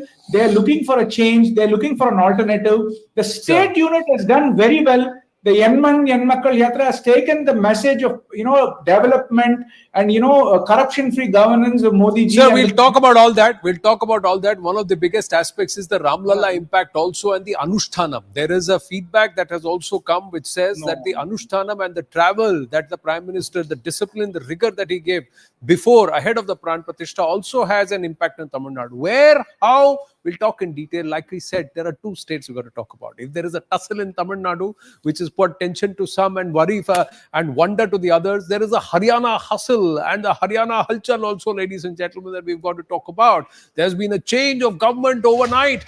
ML Khattar is now going to contest from Karnal. But what are the projections for the BJP and for the India Alliance? It's interesting here because it's the Jat vote concentrate versus the non-Jat vote concentrate. NDA taking all 10 seats like the last time around. The BJP combined taking all 10 seats like the last time around, despite the JJP walking out, the NDA, the BJP going on its own along with some of its allies in that area and in that state. 10 out of 10 seats this time around for the NDA. So the INDI alliance is not going to get anything. Is there going to be a bump up in the vote share? What's the distribution of the vote share? Is the NDA going to retain these 10 seats just so? How are the candidatures going to work? We have to wait and watch because some of these, the chief minister is now an OBC. SC/ST vote share is very solid. Seat share and the vote share. 10 seats, NDA 62% vote share. Wow, that's really huge. in largely a two-way contest, and there is no mention of the Aam Aadmi Party anywhere. They're going to put a candidate in Kurukshetra, 9% vote share. Perhaps that's the AAP taking about 9% vote share. But the INDI alliance should have ridden on the anti-incumbency, also the farmer protest, all of that. It's not helping the INDI alliance as per the News 18 mega opinion poll. Any opinions here in the studio before we go back to Tamil Nadu on Haryana? Share of 58% last time. You're showing a much higher percentage 4% now. up. That's quite big. You see, because the point is, Haryana is a state where at the state level, the BJP has had problems for the last 3 or 4, or at least till a year or two back. The fact that you've changed the chief minister now, there is a social engineering happening in Haryana with vis-a-vis Jats and within the OBC push of the BJP. In this scenario, if they're increasing by 4%, that's saying quite something. But tell me, why is there that differential? Last time, the state assembly election happened within 6 months of the parliamentary elections. It was 58% in the parliament. It was 45% in the state. Why that 13% different? Is that the Modi factor, or what is it? I think so. I think there is a premium that the Prime Minister brings to the election, which is what your poll also showed earlier in this program. So the same thing happened in Bihar last time too. I mean, between the Vidhan Sabha election and the Lok Sabha election. Just quick word from Aarti Jairath and Sanjay Jha on Haryana before we go back to Tamil Nadu. Aarti Jairath, 4% bump up. Despite many saying that there is anti-incumbency, Prime Minister Modi on the ticket, and look at the gains for the NDA there, vote share wise. Seats there. I'm not surprised. I'm not surprised at all. I think brand Modi sells very big in North India, and Haryana is no exception to that. And after the Ram Mandir, I think the BJP has definitely got this huge momentum behind them, and Haryana is obviously going to fall in their lap. What happens in the assembly elections later, we don't know, because that'll be 6 months later.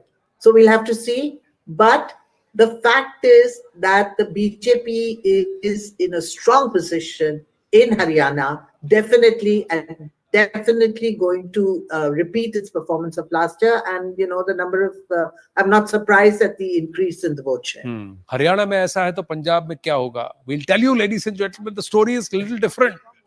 I'll just give you that much of a hint. But let's come back to Haryana and Tamil Nadu. Yes, Rahul. Anand, there are a couple of things here.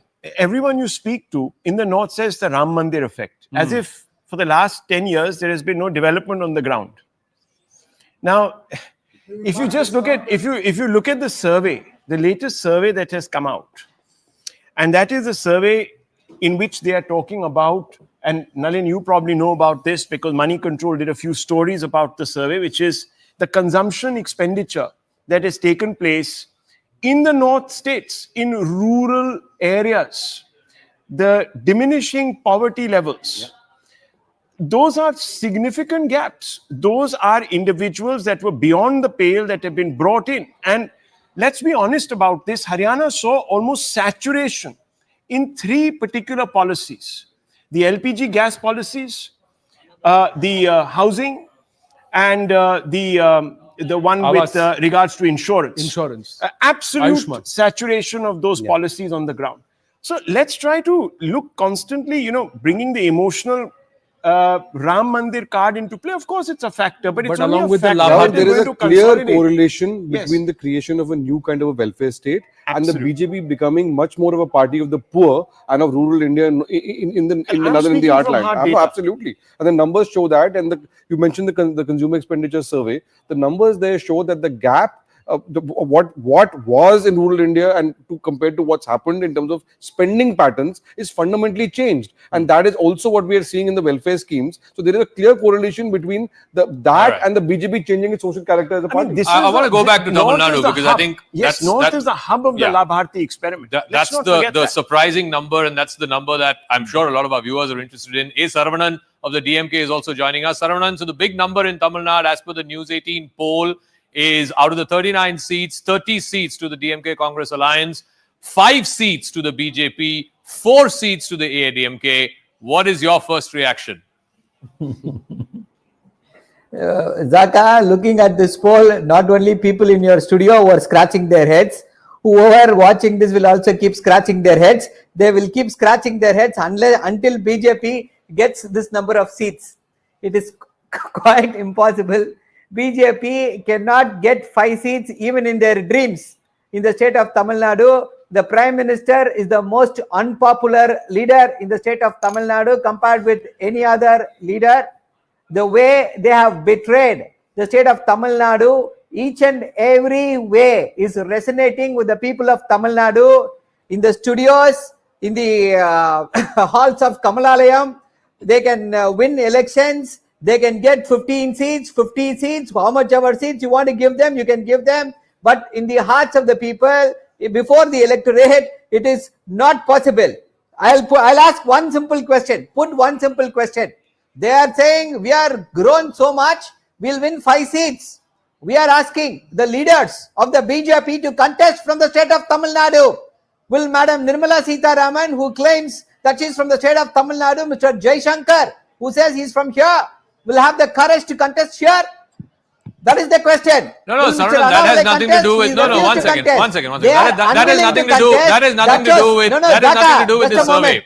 One second, Saran, the point is you are. Why are you getting agitated? No, I'm not getting agitated. Allow me to speak, Zaka. Yeah, allow me to speak. Please. Yeah, allow me to speak. Let me complete I don't think choice of candidates has anything to do with the poll numbers. Let's stick to the poll numbers. It has got everything to do. It has got everything to do if they are confident. That is why I said they are saying that they are from the state of Tamil Nadu. You are saying that they will get a seat in Madras. Let them contest. Let them contest in 3 seats. Let them contest in 4 seats. Okay. I am challenging you. They will not be able to win a single seat. Okay. This is a joke. Sumant, this is a scam. Sumant is also. Whoever has taken this survey should be ashamed of themselves. Sumant is also joining us. Sumant, yes. Zaka, I'm absolutely gobsmacked by this. There's 2 seats in Chennai. For your kind information, the BJP, and you know this also, the BJP doesn't even exist in North Chennai and Central Chennai beyond, a few thousand votes. I mean, what are we talking about? How will the only seat in Chennai where the BJP has a presence is South Chennai? So where are they going to win this? One second. Just a point of clarification. This does not. This is this is 2 seats. 2 seats out of 6. Yes. This includes Sri Perambudur and Kanchipuram. There is no party presence there, Zaka. That's what I'm not talking. Now, if you had said that they would win possibly Kanyakumari, and you've given them 0 seats in the south.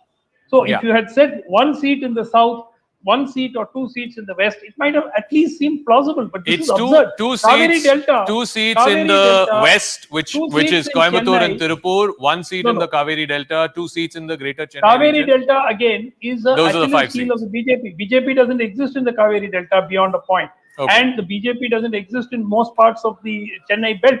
So I think that this is, and the other important thing, Zaka, I agree with the vote share of the BJP, 13%. It's probably going to be a little more because they are now busy recruiting allies. So it may be around 15-16% also. The point really is, with a 38% gap between you and the winner, there's no way you're going to end up winning anything.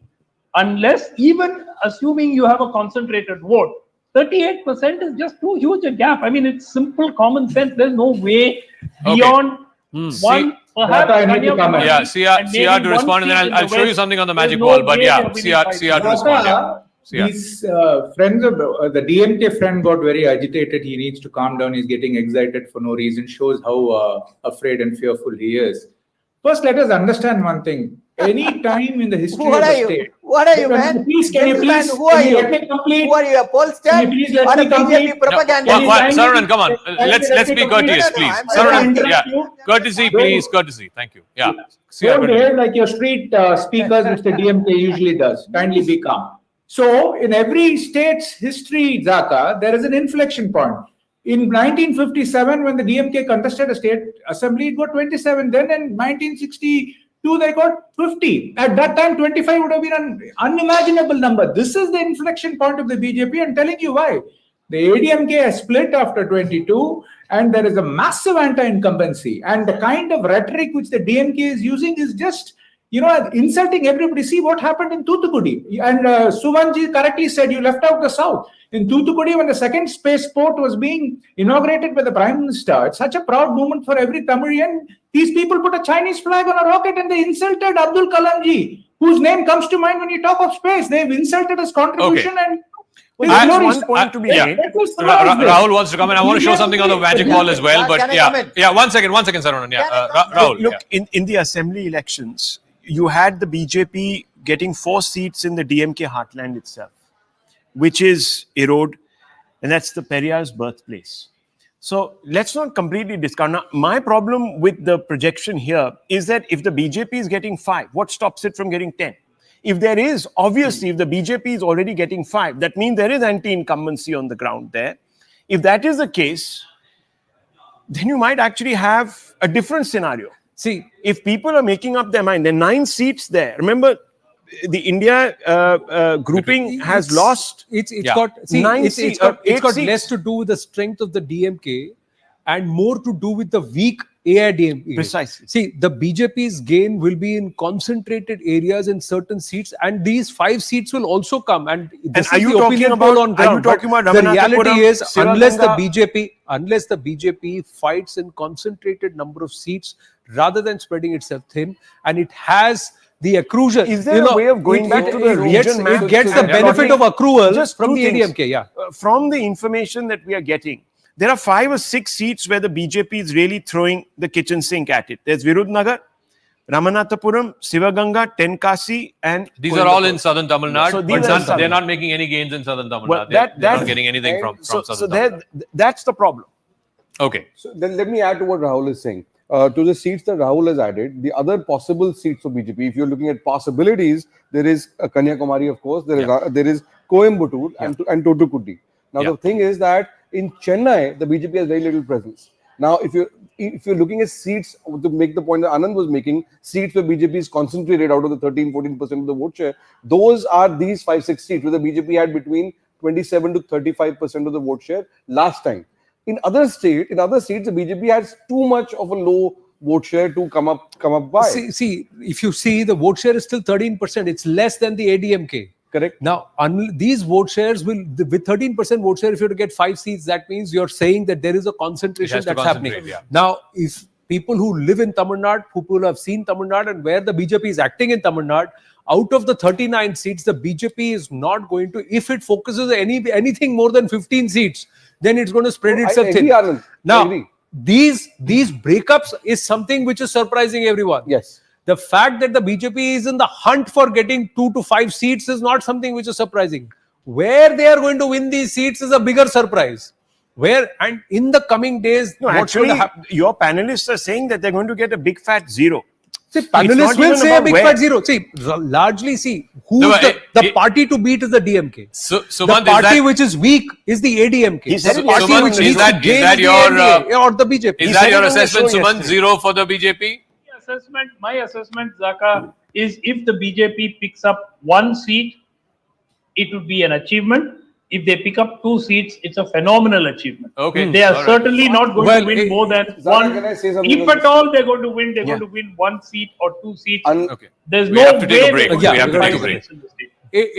Quickly and then unlike Kerala, the BJP has won in Tamil Nadu before, has won in Kanyakumari before. Yes, there is the BJP circle of influence so far has been on the eastern side of Tamil Nadu from Toothukudi up to Sivaganga, and on the west in Coimbatore. Correct. If you are showing gains in the north, that's really surprising. But in this concentrated circle, it's possible for the BJP to make one can only say there's something brewing in Tamil Nadu, ladies and gentlemen. Now, we may agree, disagree with the projections. This is how they are. But if the NDA or the BJP is standing to win 5 seats, Rahul Shivshankar is saying, why not 10?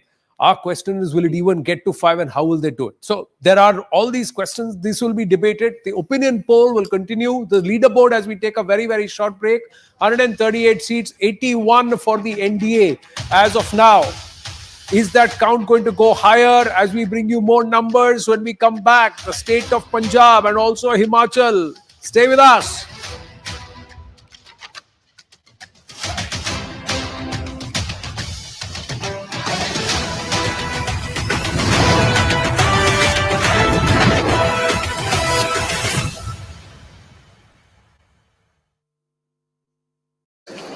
Guys, Netaji Subhash Chandra Bose and Chhatrapati Shivaji Maharaj, featuring in Ravi Murugaya's Bharat Ma, a patriotic music album sung by Shankar Mahadevan.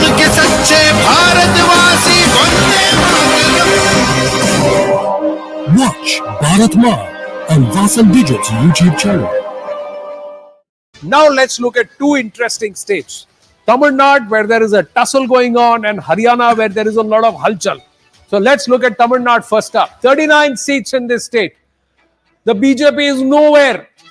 In the past, it's played second fiddle to the likes of the ADMK. But this time around, the numbers will shock everyone. INDI alliance, that's the DMK plus Congress, 30 seats out of 39. But look at the NDA. The BJP and its allies will get 5 seats. That's one more than the ADMK plus. So the ADMK, which ruled the roost at one point in time in Tamil Nadu, both in the Vidhan Sabha and in the Lok Sabha, is now relegated to a third place position at this point under Edappadi Palaniswamy. The BJP deciding to go it alone along with its allies. Is it the Annamalai plus factor? Is it the work that's been done on ground, or is it the benefit of trying to fight the fight alone rather than playing second fiddle? But 5 seats as a projection. Where will these seats come from in Tamil Nadu is one question. Many people who are from the south of the Vindhyas will be asking, where in Tamil Nadu, which region will this come from? We'll tell you in just a bit. Zaka Jacob is ready with all that magic on the wall. But let's look at the vote share. These seats have to come only if there is a significant translation as far as the votes are concerned. Let's look at the vote share bump up for the NDA. Double digit, 13% vote share for the NDA. INDI alliance, DMK plus Congress is 51%. The ADMK has greater vote share than the BJP plus, but has lesser number of seats. A 17% vote share, not something that the ADMK will accept at all. Others are taking away 19%. Now, who are these others? It's really interesting to understand, because that 19% away shift, is it away from the ADMK? And is that why, in a lesser concentration of seats, more number of votes being polled for the BJP, are we seeing 5 seats for the NDA? Big development this. Many people will be scratching their heads to see where is this coming from. Let's take it away to Zaka Jacob, Rahul Shivshankar, everybody watching. You can count me amongst one of those who's scratching my head. But be that as it may, this is the breakup in Tamil Nadu. And this is a hugely shocking number, ladies and gentlemen. The BJP does not have a single member of parliament in the current outgoing Lok Sabha. Last Lok Sabha, they had one, Mr. Pon Radhakrishnan, who went on to become minister. Now the News 18 poll is projecting 5 seats. 5 seats for the NDA. As per Mr. Umesh Jha's poll, Kaveri Delta region, the BJP is expected to open its account getting 1 seat. Which that seat is, we don't know. For me, the biggest surprise is the Chennai region, which includes the 3 seats, the city seats, and 3 seats in the outskirts, Sriperumbudur, Kanchipuram, etc. Out of that, the BJP is expected to win 2 out of those 6 seats, and 2 seats in the western belt, the Kongu Nadu or the Kongu belt. This could likely be Coimbatore and Tirupur, where Coimbatore, of course, the BJP has won in the past, but 2 in the west, 2 in the greater Chennai region, and 1 in the Kaveri Delta. Similarly, for the ADMK, 1 in the Kaveri Delta, 2 in the south, which is the Tevar belt, which has always been the Madurai, Theni, Dindigul, that belt, that's always been the ADMK stronghold. So 2 there, and 1 in the west. Edappadi Palaniswamy hails from Salem.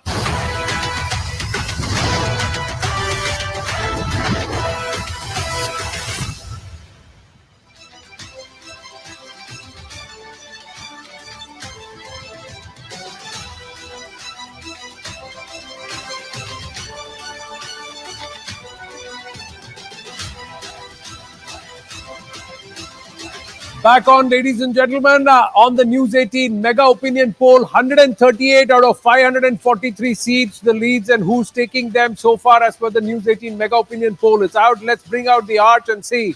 And the NDA has the lead with 83 of those seats. So that's what is happening. We have the situation right now.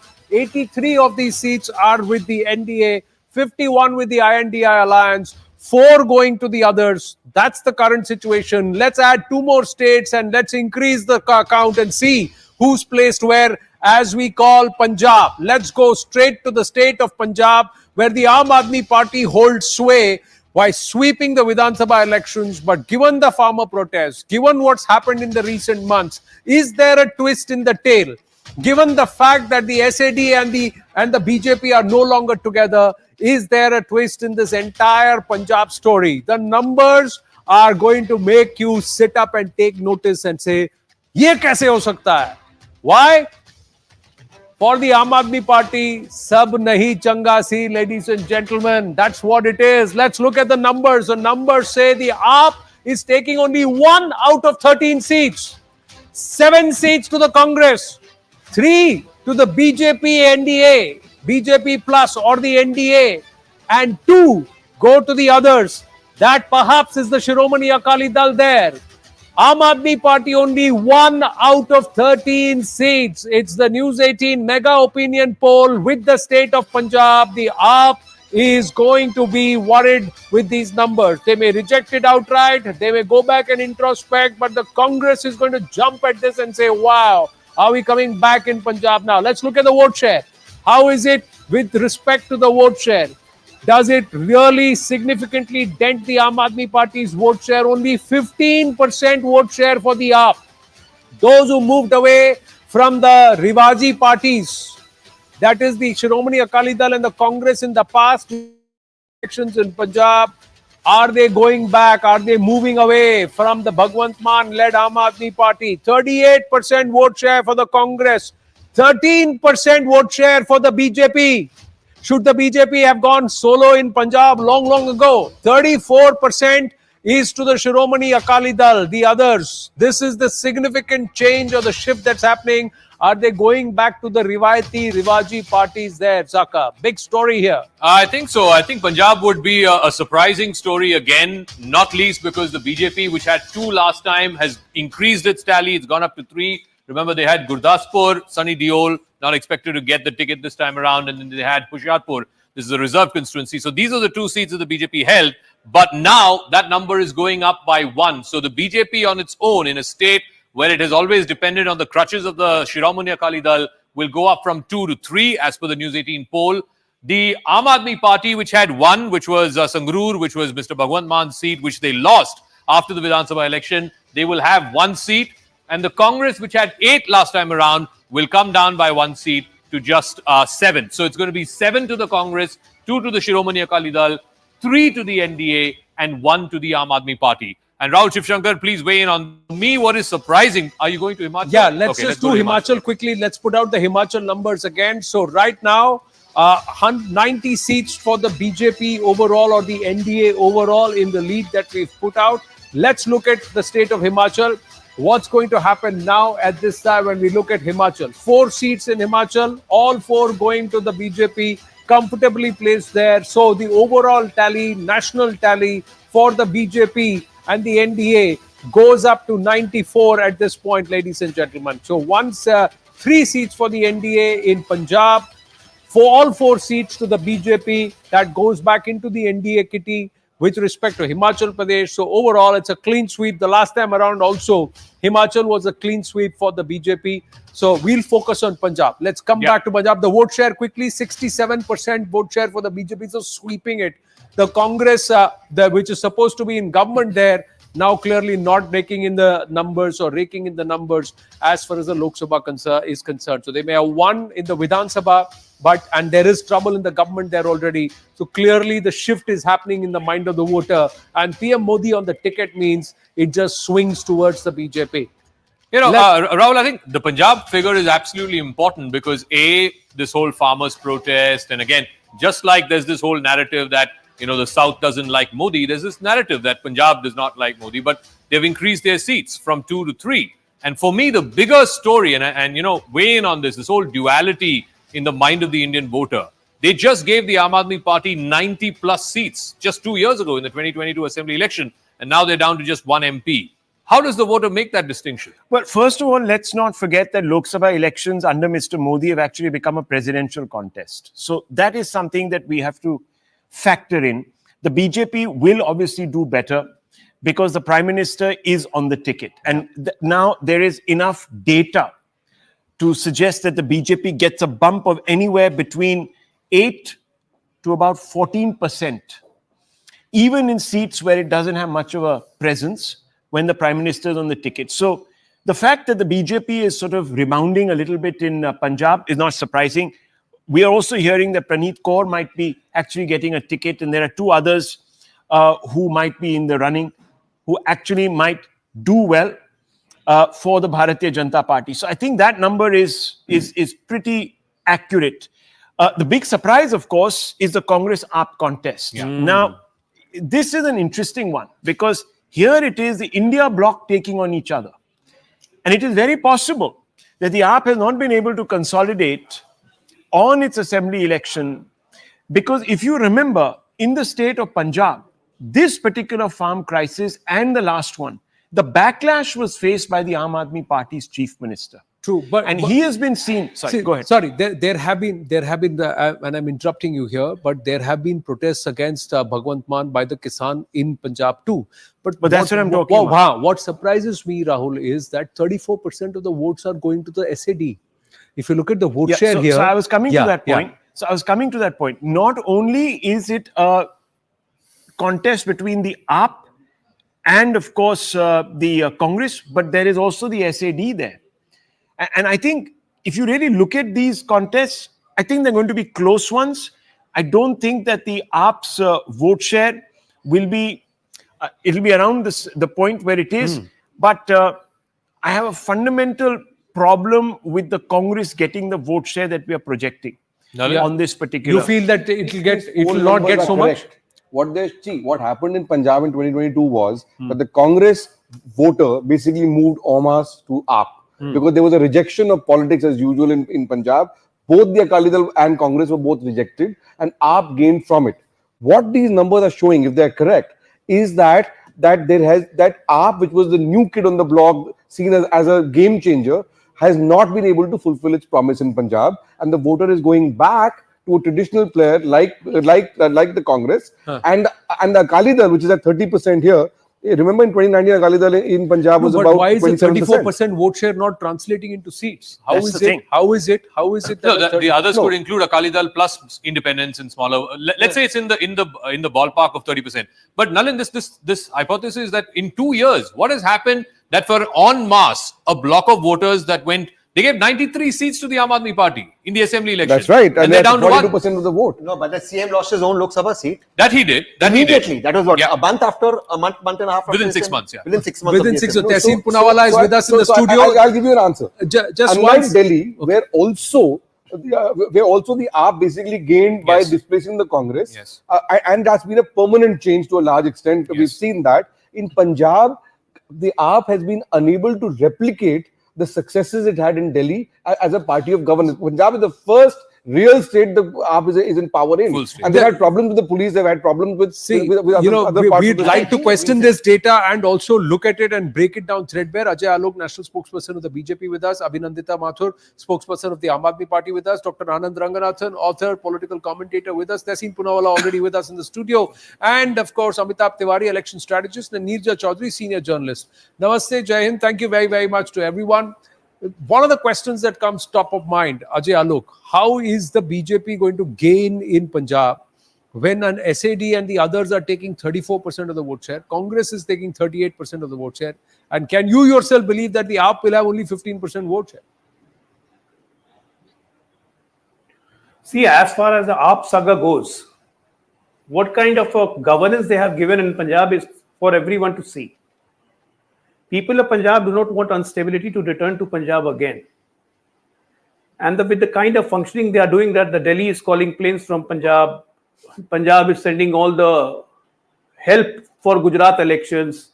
You don't get state government to just fulfill your political needs. You get state governments to improve the state's health, which is abysmally low at the moment. Punjab being in such a high debt, but still nothing, no respite. And the biggest hypocrisy what politics has seen is a classical example of Aam Aadmi Party being a part of India Alliance, but not contesting with Congress together in Punjab just to show that since their main rival is Congress Party in Punjab. The same thing is happening in the West Bengal or for that matter, Kerala with different kind of allies. So this is a alliance of contradictions. And people by and large, don't like alliance of contradictions. So this is what is happening to Aam Aadmi Party. So that's why I guess their vote share has gone down. And secondly, don't forget, they were not a natural choice in the last election. People just chose them just out of frustration from both the parties, that is Congress and Shiromani Akali Dal. But now they are back to basics. And on the other hand, BJP, we are constantly working in Punjab at the ground level. Our support among the masses is increasing. The policies of Narendra Modi government, the kind of work the government of India is doing, it's increasing every day. And the confidence of the people, like what one of the fellow gentlemen said right now, that since Narendra Modi is fighting, this becomes a presidential kind of election. Yeah. Definitely the love for Narendra Modi is undoubtedly increasing in every state. And that's what we are reaping. I want to ask Abhinandita Mathur of the Aam Aadmi Party. 2 years ago, Abhinandita Mathur, you had 93 MLAs, 2/3 majority in Punjab. But your Lok Sabha position, as per the News18 opinion poll, is still pretty much where it was 5 years ago. You will be with just one MP. And yes, the vote share has gone up from under just about 10% or so to about 13-14%. But the number of MPs will still remain the same. The Congress had 8 last time. They'll come down by 1 to 7. The BJP had 2 last time. They will go up by 1. Remember, one critical factor. Last time around, BJP and Shiromani Akali Dal fought in an alliance. This time, they're not in an alliance. And the Akali Dal will retain the 2 seats that it won in 2019. So what's gone wrong? If the people reposed faith, the Punjabi people reposed faith in you 2 years ago, giving you as many as 93 MLAs, why are you still stuck with just one MP? Zaka, with all the respect for whoever has conducted this survey, I think that I would really urge you to, save these predictions for the result day. And we will definitely come back to this. Look, I don't know where these numbers are coming from, but as far as we are concerned, our surveys show that we're winning 13-0. And I was listening to all the other speakers, especially the BJP spokesperson, and I was rather amused when he said that Modi ji's popularity is increasing in Punjab, whereas the fact is actually absolutely the opposite. Look, it has happened many times that for the Aam Aadmi Party, it has been written off much before the elections. In fact, even when we got 90 seats, a lot of surveys had actually written us off entirely, and we did bring more than 90 seats in that Punjab election. So I think it is a bit amusing that that this survey and based on this survey, the kind of tippanis that the other spokespersons are giving, I'm actually I would really like to take the survey to the people of Punjab, and we'll all have a good laugh about it. Look, the thing is that in Punjab, finally, the people of Punjab have a people's government. The way in which the Congress then and the Akali have looted Punjab, had actually mass murdered the youth, putting them in the hands of the drug mafia, being hand in glove with them. I don't think that any of these parties actually have any onus to comment on whether they're going back to the ruling party. I can assure the BJP. Abhinandita, do anything, but they're definitely not going to the BJP. We'll all be here in May of 2024 and to see if these numbers hold. But Tehseen Poonawalla, I think this is an illustration once again that if you have an India alliance, pan-India, and these 26 parties and so on and so forth, but when it comes to your own turf, for Bhagwant Mann, he's like, I don't want to have to do anything to do with the Congress party. I'm going to contest all 13 seats. So this is a turf war. One second, Tehseen. Yeah, Tehseen. Zaka, can I be honest with you? Anand and Rahul have very often asked me this question on why is there no alliance in Punjab between Congress and the Aam Aadmi Party. And the correct answer to give is, look, if we have an alliance, the BJP will grow. Now you come on national TV where 3 of the country's top anchors are anchoring, an AAP spokesperson, and says, no, the Congress is murdered. The reasonable question that you, Zaka, will ask is, then why are you in an alliance with the Congress across the country? So your question, Zaka, what the India Alliance is doing is this is the media communication. They don't know what to say. No, that's a problem. You could have it's a political answer to give. You come and say the Congress is murdering people, but you're in an alliance with the Congress and you're taking seats on the Congress, the same murdering Congress in Gujarat, say this. So this is a problem. So the India Alliance has to calm down and understand what it has to speak. That's number one. Number two, now let's speak about Punjab. This is the only state, perhaps in the history, and Anand and Rahul, please correct me, where a chief minister lost his own Lok Sabha seat after 6 months of being elected On a popular vote with more than 90, they lost the Lok Sabha seat. They are now coming and telling people what to do. Not one promise of the Aam Aadmi Party in Punjab has been fulfilled. They could not even keep their party together. Congress helped them in the mayor election. Their corporators went and they lost the deputy mayor election after the Supreme Court stepped in. This is the state of Aam Aadmi Party. They have no locus in Punjab. The people of Punjab are actually looking for an alternative. And I disagree with this poll. I don't think the Congress is winning 7. I think the Congress will get the Akali Dal vote because there is rumors of the Akali Dal merging with the BJP or going with the BJP. No, Akali Dal going with the BJP or not, we'll have to wait and watch. But one of the aspects is this is not spoken to political parties. One thing we'd like to qualify in this poll, opinion poll, is that 3 Vidhan Sabhas of every Lok Sabha Kshetra has been, or Lok Sabha constituency has been covered. 3 assembly constituencies, every Lok Sabha seat have been covered. The other aspect is these are computer-aided personal interviews. One of the things that one needs to understand is that there is a shift in the mood of the voter on ground. Now, it may translate to seats and everybody's projections may be different. But Amitabh Tiwari, would you accept that there is a churn in Punjab? Are people going to turn back to the Rivayati parties? Or are they going to perhaps choose differently for Lok Sabha? We'll have to wait and watch. But do you agree that the mind of the voter is a little disgruntled or perhaps not so convinced with what the AAP has delivered in Punjab? Or is it because it's Lok Sabha? How would you read this? Yeah, see, what happens is that a Lok Sabha election is different from a Vidhan Sabha election, and we have seen this happening to Aam Aadmi Party even in Delhi. See, what is happening is that Punjab has always displayed anti-center politics. But now there are 3 claimants to the anti-center vote. One is Congress, the other is Aam Aadmi Party, and even Shiromani Akali Dal, by not coming back to the NDA, seems to be holding on to its Jat Sikh and Panthik Sikh voters. So now there is competition among anti-center parties, 3 parties for the vote against the center.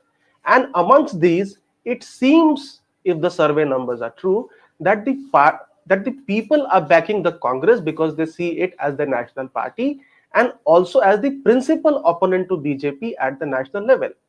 I agree with Tehseen ji from the fact that AAP and Congress just aligning in the neighboring Delhi and not aligning in Punjab and also forming an alliance in a few other states sends a very confusing message signal to the voters.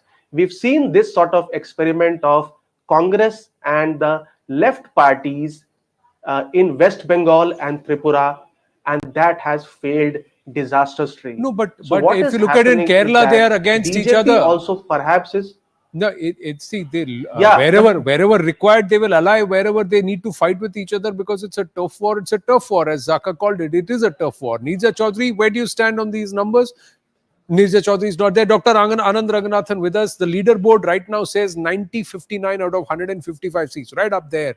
We've shown the results across Bihar, across Haryana, across Kerala, Tamil Nadu, Punjab, and Madhya Pradesh, and of course Himachal. 155 out of 543 seats, 90 for the NDA, 59 for the India Alliance, 6 going to others. Right now discussing Punjab, where the Aam Aadmi Party is returning a 15% vote share out of the sample that we've collected. We've got the number of respondents from Punjab itself. Zaka was reading out state by state. We'll get to that. But Dr. Ranganathan, do you see a shift in the mind of the voter? Do you agree with these vote share projections?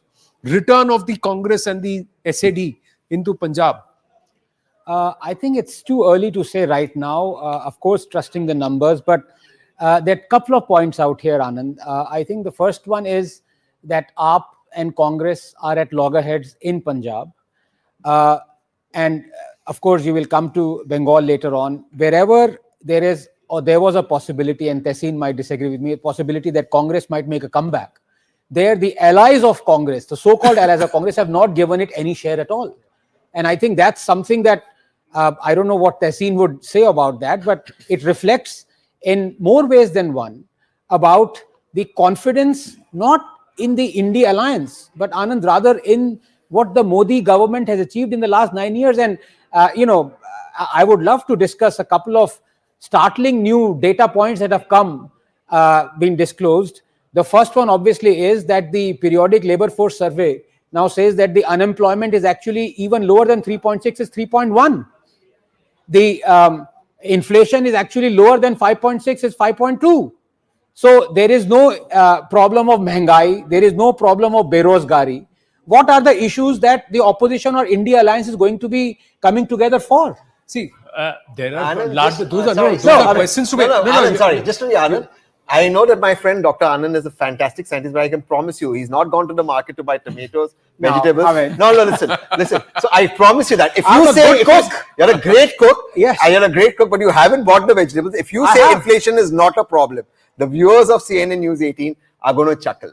No, whether inflation is a problem or not a problem, it's a common problem for everybody. I think we should just look at the broader picture very quickly. Look, in the north, where the BJP needs to do better, or at least as well as it did in 2019 to get to that figure of 303 plus.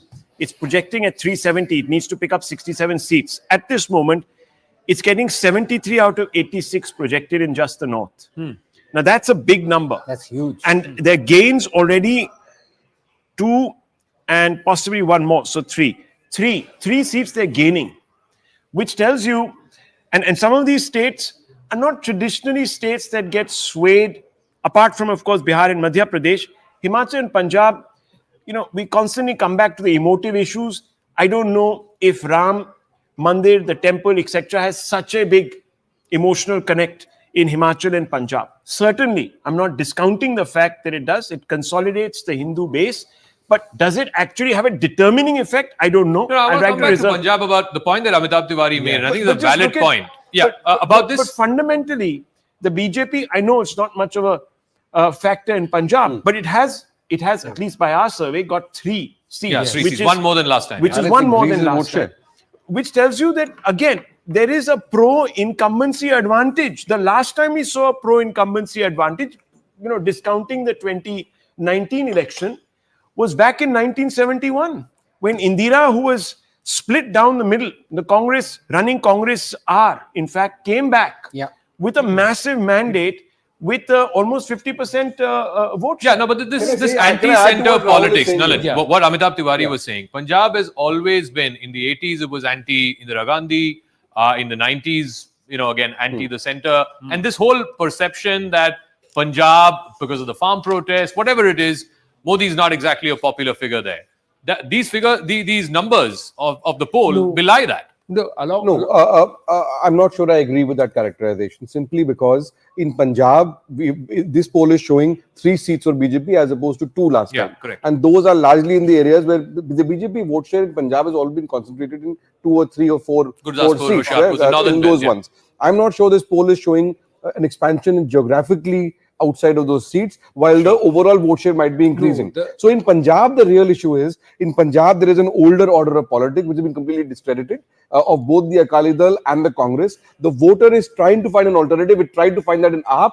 It seemed disappointed by AAP after 2 years of governance. And the BJP has not yet filled that vacuum. It's increasing, but it's not the alternative yet. Is there another way? But I do want to add to what Rahul is saying. Okay. Overall, Rahul made the point about your numbers overall in the Hindi heartland. Now, in the north of India, in north of India in 2019, the BJP's strike rate was 89%. Exactly. Now, if these numbers hold, then the BJP is maintaining that strike rate in North India. Whether it will hold or not, the big state of Uttar Pradesh coming up in just a bit. But Abhinandita ji, quickly, I've just got 30 seconds. Request you to think about this. When it comes to Vidhan Sabha at the state level, the voter is trusting the Aam Aadmi Party. But at the central level, national level, is the voter moving away from the AAP? Be it Delhi or in Punjab. Would you buy that argument? You may not buy this seat projection or the vote share, but is there a worry for the AAP there? Not at all. In fact, as far as the Aam Aadmi Party is concerned, we have nothing to lose but only to gain. Look, BJP has taken 50 years to reach where they are. Given the fact that we are only 10 years old, 11 years old a party, and we have governments in 2 states, and we now have representation in the parliament, in the Rajya Sabha as well, in the Lok Sabha as well now, and the numbers are going to grow rapidly. I don't think that the Aam Aadmi Party has anything to worry about. I think that people are, looking at, paying attention to the kind of work we are doing. Right. I think that there is an alternative to the. There is a reason. I'm interrupting you because we are compelled to take a break, but we request you to stay on, because the conversation will take it forward. Just very Does quickly, the voter Delhi not is trust next. the Just AAP when very, it comes very to quickly, central level very quickly. politics? Anand, Because it's Delhi when we come Anand, back. very quickly. Have to take Very, the break. very Have to quickly. take the This break. is When the we first come back, we election start with that Rahul the AAP is Shankar. facing Promise we start with after Rahul the Shankar. raids and Taking the a break. arrests. Please, please, please.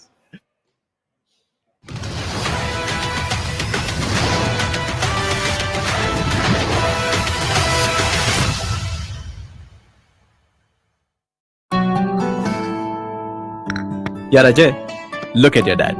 Will we be the same at his age? Absolutely yes, if we plan our future like him. How?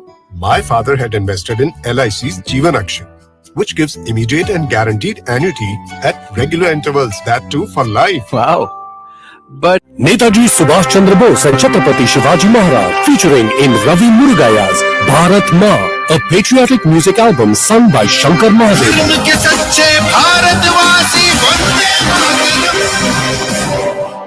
Watch Bharat Ma on Vasan Digit's YouTube channel. Back on, ladies and gentlemen, on the News 18 mega opinion poll, 138 out of 543 seats, the leads, and who's taking them so far as per the News 18 mega opinion poll. It's out. Let's bring out the arch and see. And the NDA has the lead with 83 of those seats. So that's what it's happened. We have the situation right now.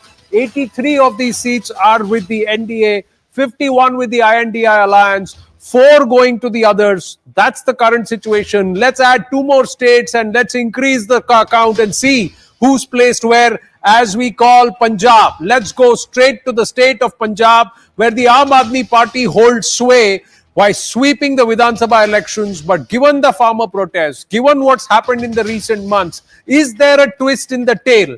Given the fact that the SAD and the BJP are no longer together, is there a twist in this entire Punjab story? The numbers are going to make you sit up and take notice and say, "Ye kaise ho sakta hai?" Why?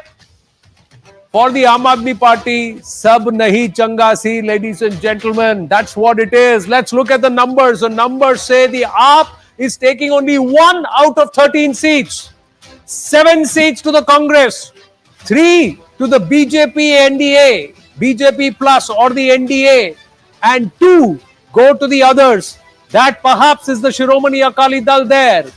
Aam Aadmi Party only 1 out of 13 seats. It's the News 18 mega opinion poll with the state of Punjab. The AAP is going to be worried with these numbers. They may reject it outright. They may go back and introspect, but the Congress is going to jump at this and say, wow, are we coming back in Punjab now? Let's look at the vote share. How is it with respect to the vote share? Does it really significantly dent the Aam Aadmi Party's vote share? Only 15% vote share for the AAP. Those who moved away from the Rivaji parties, that is the Shiromani Akali Dal and the Congress in the past during the Vidhan Sabha elections in Punjab, are they going back? Are they moving away from the Bhagwant Mann-led Aam Aadmi Party? 38% vote share for the Congress. 13% vote share for the BJP. Should the BJP have gone solo in Punjab long ago? 34% is to the Shiromani Akali Dal, the others. This is the significant change or the shift that's happening. Are they going back to the Rivayati, Rivaji parties there, Zaka? Big story here. I think so. I think Punjab would be a surprising story again, not least because the BJP, which had 2 last time, has increased its tally. It's gone up to 3. Remember, they had Gurdaspur, Sunny Deol, not expected to get the ticket this time around. And then they had Hoshiarpur. This is a reserve constituency. So these are the 2 seats that the BJP held. But now...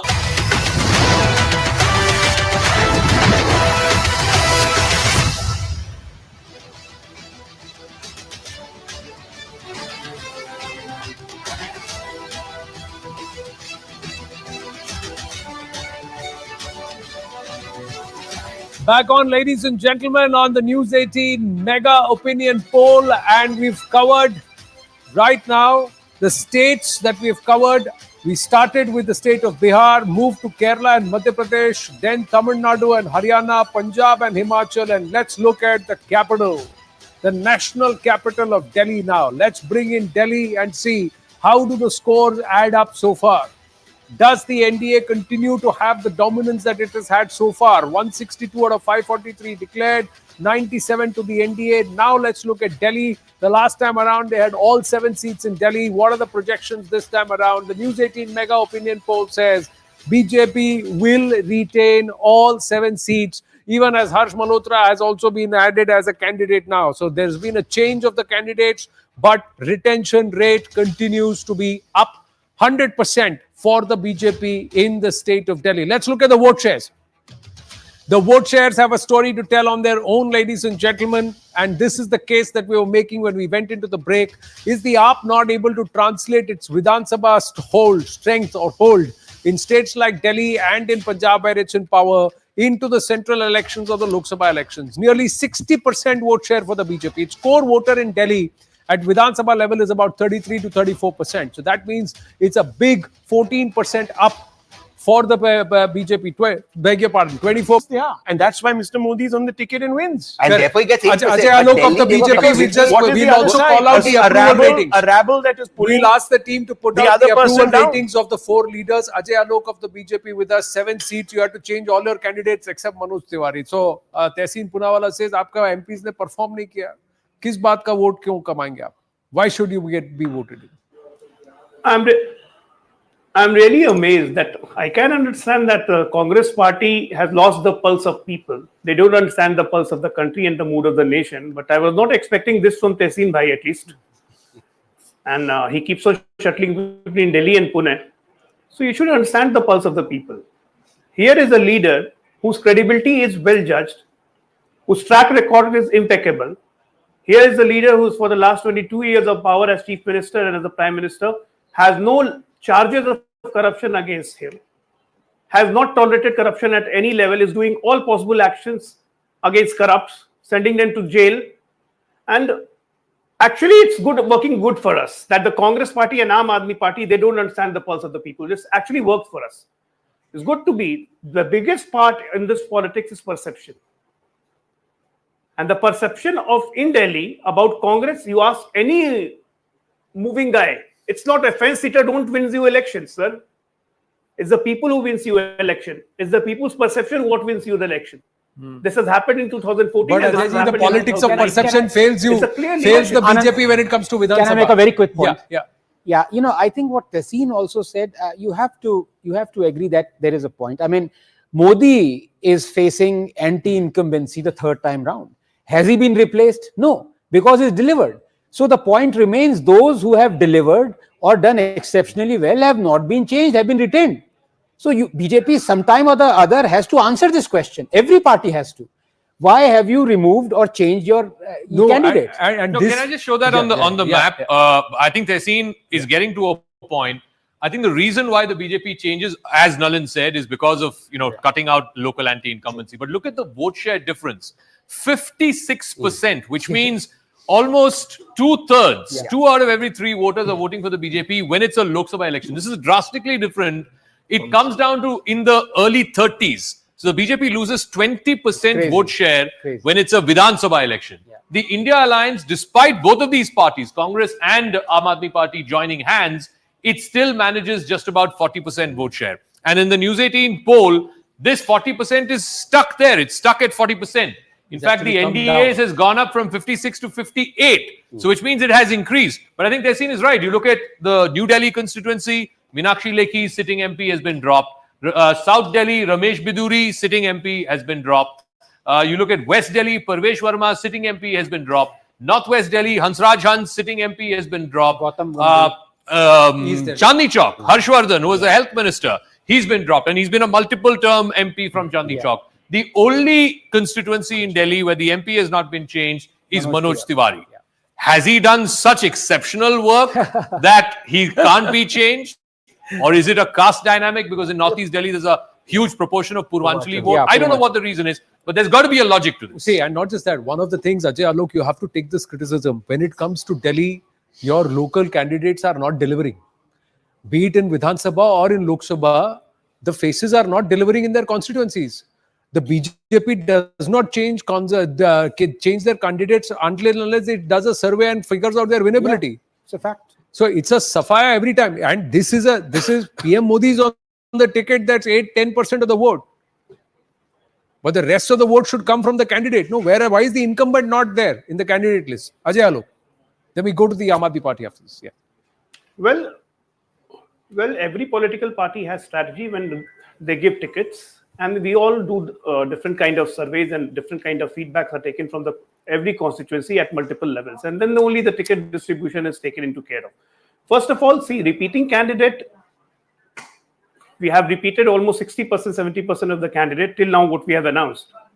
And if you see the tradition of BJP since 2014 onwards, whether it's state election or whether a national election, every time there is a repeat, there is a fresh face, there is a fresh candidate in almost 30 to 35. But Ajay ji, Delhi में तो 6 में से 7 बदले हैं, 30 to 35% नहीं है ना, 7 में से 6 बदले हैं. It's almost average. हाँ, मैं एक average बोल रहा हूँ. नहीं, पर मैं तो दिल्ली की बात कर रहा हूँ. I'm talking purely. Right now we're focusing on Delhi. Delhi में आप हर बार देखिए 7 में से 5 या 6 तो बदलते ही हैं, और दिल्ली में आप हर बार देखिए विधानसभा में बीजेपी मार खाती है. So that means there's a problem with the local candidature, no local cadre and local performance. Sahib Singh Verma's son has been. Yeah. I guess definitely I don't hesitate in accepting that yes, in Vidhan Sabha election and the Lok Sabha elections, the perception of the people is not the same what it used to be. Like they don't consider us. They never for the last 2 elections consecutively. Maybe the fault lies within us, and we are trying to rectify it. And in this election, you will see the difference. The perception also changes, and we are trying to change the perception. Panelists are saying very gracious of you to accept Prime Minister Narendra Modi on the ticket is a big plus for the BJP, sir. But for the Aam Aadmi Party, that's a big minus. So that's a big plus. Because where's the doubt about irrespective of Mr. Kejriwal being the Chief Minister of Delhi, you're not getting a single seat, Abhinandita ji. And this is where I asked you the same thing. The confidence in the AAP as a national party, representing people at the center in parliament, is that diminishing? Is that on the wane?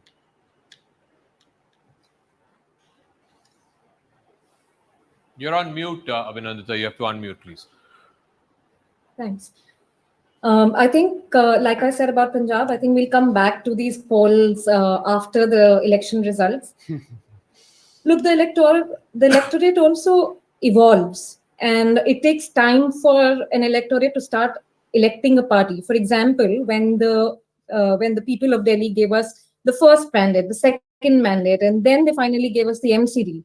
Now we are pretty certain that we are going to actually get more than many more seats than what you show at the moment, and you will be surprised that our candidates are going to defeat some of the big names on the list that the BJP has. What is happening in Delhi is that on the one hand, the people of Delhi are seeing how the Aam Aadmi Party is working, for better or worse, despite all the allegations, despite putting us in jail, despite all the problems that the BJP via the Lieutenant Governor or anything else. The Aam Aadmi Party has been consistently working day and night, has been present in the public. That is a huge difference. At the moment, the cadre that the Aam Aadmi Party has on the ground, and I can speak with a lot of certainty about Delhi since we're based here, I don't think any other party has that sort of a cadre. I think everybody will agree to that. It takes some time for the voters to actually shift and give somebody a second chance. Believe me, like, people in Delhi are really offended by the way in which the central government is going after our party, going after our ministers, going after ministers would actually transform their lives for the better and so on. So I think people of Delhi are going to actually, give the BJP a taste of their own medicine. So this whole charge, Dr. Anand Ranganathan, this charge of IT, CBI, ED being unleashed on the opposition. Keep invoking the public, but where is the public's response? Exactly. The numbers Why isn't still the remain public the same. out on the street saying, release Mr. Sisodia, he built all our schools, he did such a great job. But there's one quick point that I want to make. You see, this business of changing incumbents, this is actually adding to the Modi factor, the trust factor, his credibility, that he, before even the person gets to the electorate, he himself punishes you. This adds to the Modi mystique. Let's look at it from the other side. You see Mr. Markan getting a ticket again. He got it another time before. the BJP is coming out as a more democratic party, in fact, in the process, in the eyes of the public. They say, okay, if you don't perform up to the level of the headmaster, Mr. Modi, you're going to get 0 and you're out. It's like the Indian cricket team. People who don't perform are out. The captain doesn't change. The captain still wins you the match. He just uses different horses. Dr. Anand. I just wanted to make a couple of points. One, I mean, when the AAP spokesperson says that, look, the people are seeing how, the AAP ministers, are being targeted. Does she mean to say that the Supreme Court and the High Court are targeting the AAP ministers because they are the ones who are denying bail? So if the government and its agencies was doing something wrong, then is the fact that the Supreme Court is overlooking that, which means that you're criticizing the courts, in which case, say it openly. But I think what Rahul has said is true. I think the optics is something that the Prime Minister is completely aware of. And, he goes by his timeline, because day before yesterday, he praised ML Khattar. Yesterday, he replaced him. So basically... It's a simple question. Yeah. What kind of a leader, I'm asking, what kind of a leader punishes those who don't perform? Yes. An honest one. Yeah.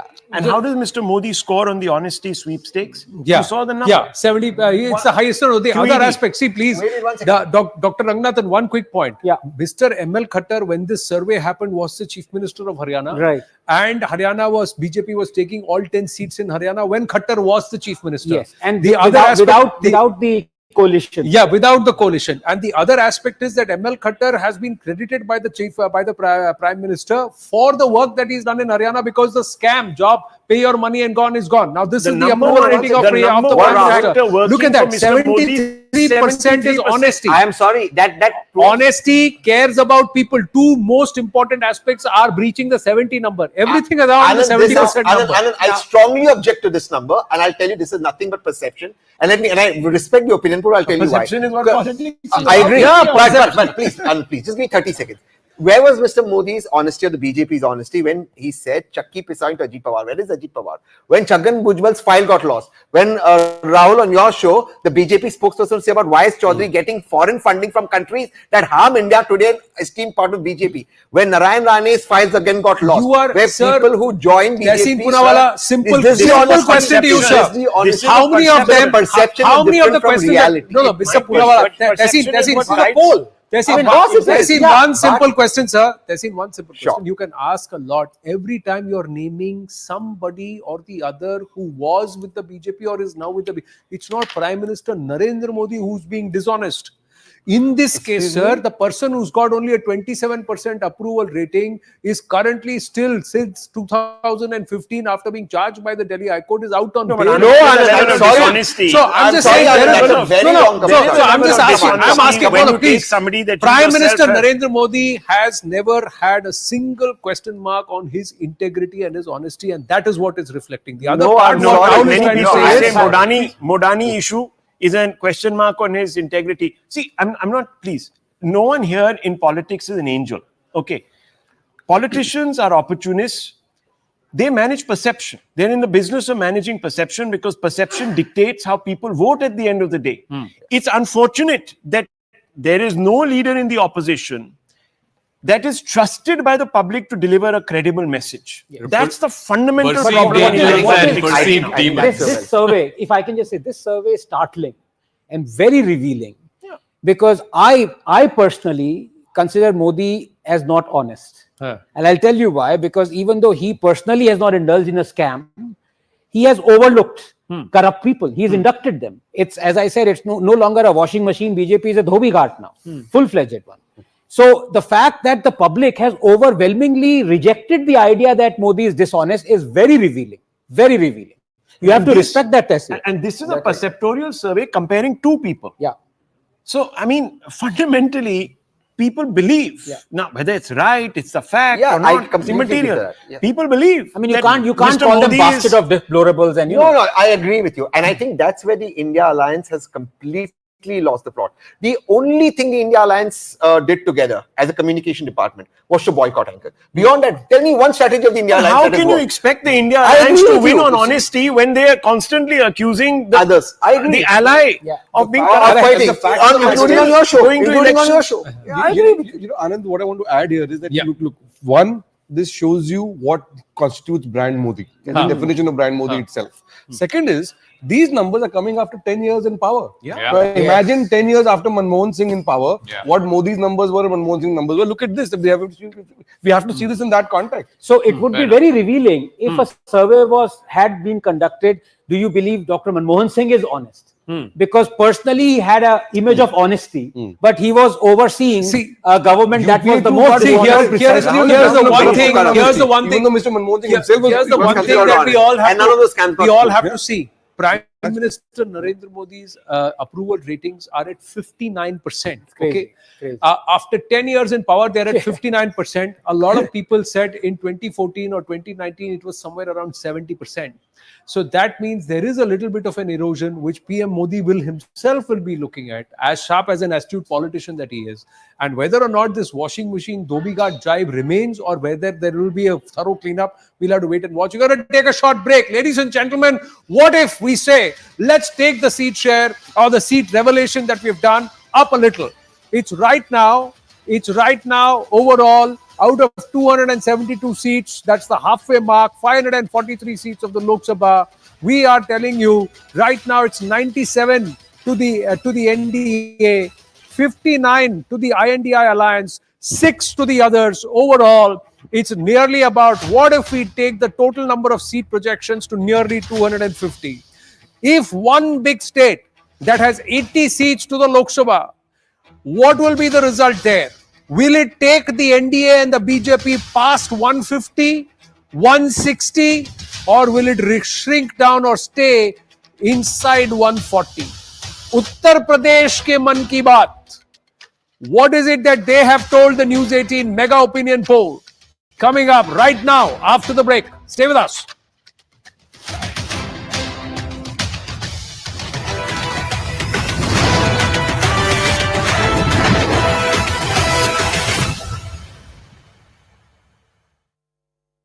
Netaji Subhash Chandra Bose and Chhatrapati Shivaji Maharaj, featuring in Ravi Murugaya's Bharat Ma, a patriotic music album sung by Shankar Mahadev.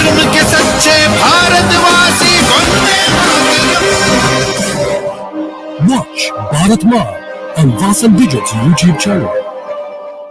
543 declared, 97 to the NDA. Now let's look at Delhi. The last time around, they had all 7 seats in Delhi. What are the projections this time around? The News 18 mega opinion poll says BJP will retain all 7 seats, even as Harsh Malhotra has also been added as a candidate now. So there's been a change of the candidates, but retention rate continues to be up 100% for the BJP in the state of Delhi. Let's look at the vote shares.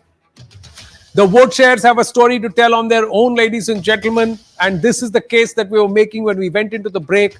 Is the AAP not able to translate its Vidhan Sabha strength or hold in states like Delhi and in Punjab, where it's in power, into the central elections or the Lok Sabha elections? Nearly 60% vote share for the BJP. Its core voter in Delhi at Vidhan Sabha level is about 33 to 34%. So that means it's a big 14% up for the BJP, beg your pardon, 24% up, 24% up for the BJP, from 34 to 58%. And the INDI alliance will get about 40% vote share. Now, the INDI alliance, in this case, largely, does that mean the Congress party, or is it the Aam Aadmi party? It's both. Well, or is it a combination of the two, because they are an alliance? They are fighting as an alliance in Delhi. 3% is the others.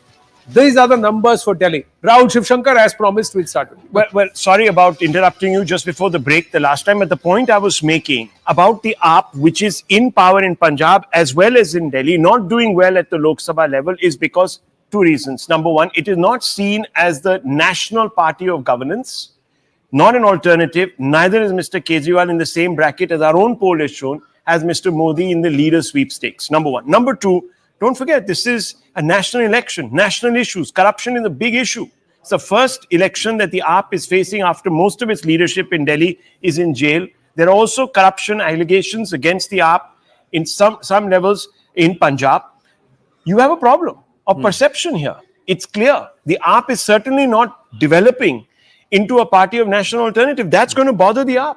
Very much. This is the big takeaway from Punjab. and Even the approval ratings, if we can call it, you said Prime Minister Narendra Modi, but Mr. Kejriwal pales in front of Rahul Gandhi also. Yeah, 9%. 9% too, with respect, and compared to 21% for Rahul Gandhi. Tehseen Poonawalla, Abhinandita Chaudhary with us. We also have Mr. Amitabh with us at this point. Neeza Chaudhary should join us any moment now. Tehseen Poonawalla stays on, Dr. Ranganathan stays on, and Ajay Alok of the BJP is also with us. Yes, Tehseen. No, I just think that this Delhi opinion, the 58%, all 7 seats going to the BJP, I have a slight problem with this. Now, while I respect the opinion poll, if the BJP was so popular and its MPs would have done so much work, they would have repeated. The fact that they had to change all except Manoj Tiwari means the MPs failed, and the MPs actually failed in Delhi. They've done nothing in Delhi for Delhi. Why do we think that just because you have Prime Minister Modi, who I agree brings in what Rahul said earlier, 8 to 10% extra vote, people will vote for an MP. Ultimately, in a city like Delhi, where the MPs of BJP have failed not 1 but 2 terms, yes, they want Prime Minister Modi as Prime Minister, but the out of 543 declared, 9.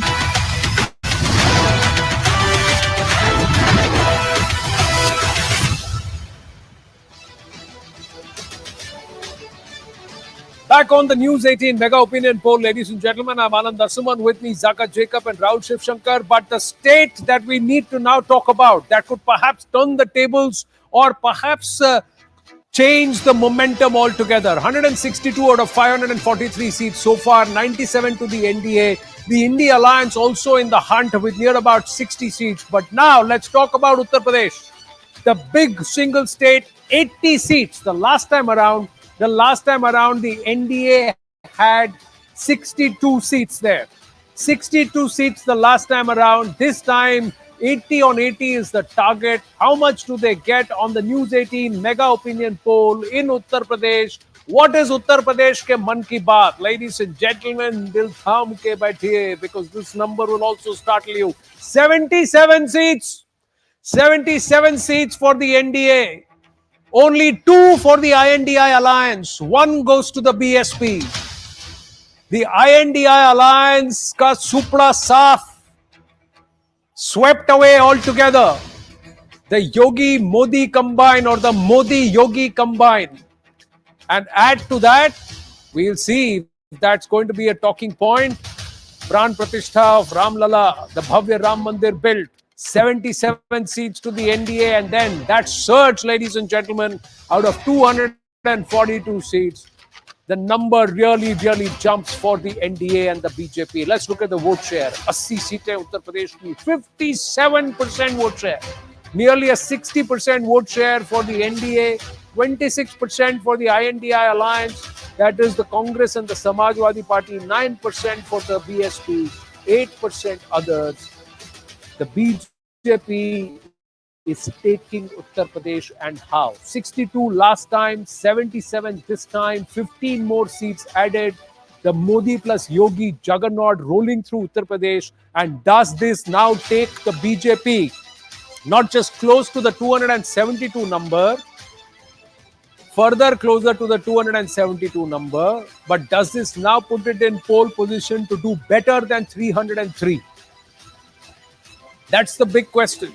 Uttar Pradesh, where are they winning it? How are they winning it? Which regions? Zaka Jacob got all of it on the magic wall. Zaka. This is a staggering result. This is better than what the BJP did even in 2014.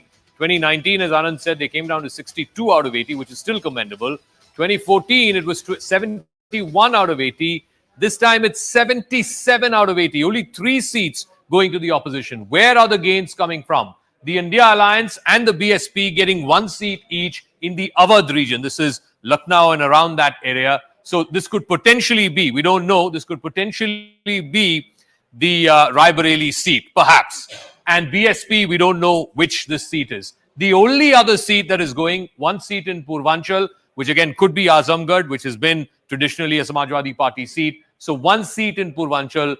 Everywhere else, Bundelkhand, Doab, Ruhelkhand, Western UP, where people are talking about Jat anger and all of that, none of that seems to matter because it's a complete clean sweep as far as the BJP is concerned. Like I said, it is the BJP's best ever performance in Uttar Pradesh. even better than 2014. Rahul Shivshankar, what do you make of this? Well, I don't think I'm surprised. Look at the two assembly elections that have taken place, and the BJP has grown strength from strength. It's gone beyond its own expectations, perhaps of its own self. I think fundamentally what you have to look at is very closely the implosion of the India alliance, the declining credibility of the satrapies really at one level in Uttar Pradesh. This was a state where the BJP was up against regional parties, and regional parties, as we know, have bettered in straight contest both the national parties, the BJP, as well as the Congress in election after election. This is a massive turnaround for the BJP and consolidation against parties that it traditionally did not do well against. And it has implications for other states in India where the BJP will be up against regional parties like Bengal, maybe even Orissa, and especially 2 or 3 states in the south. So I think fundamentally Brand Modi and of course Yogi are combining here effectively. There has been, if you just look, as I've been telling you from the moment we started this broadcast, really in the Hindi belt, specifically in what is sometimes, and I don't agree with it, called the cow belt, pejoratively, the rate of A, growth, B, the Human Development Index surveys, 3, the poverty disparity and alleviation figures that have come out, the consumption levels, these are all rural, traditionally what were known as Bimaru states, across all these indices. And just 2 days ago, we put out a very interesting survey about built-up surfaces in all these particular states, particularly in Uttar Pradesh and the Hindi belt, run by the PMEAC, explained by Shamika Ravi, which showed that built-up surface area, infrastructure we are talking about, real infrastructure and homes, have increased in some constituencies in Uttar Pradesh by 20%. Anand, 20%. It's astounding. So obviously there is work on the ground, and you can argue about how much work, whether it is kept up with the BJP's own targets, etc. But there has been no. work. But the fact is that in a state where everything was 0 or at minus, when even if you are up to 20, that's a significant improvement in the lives of the people. The other aspect, one of the states that we discussed this, suffered during COVID.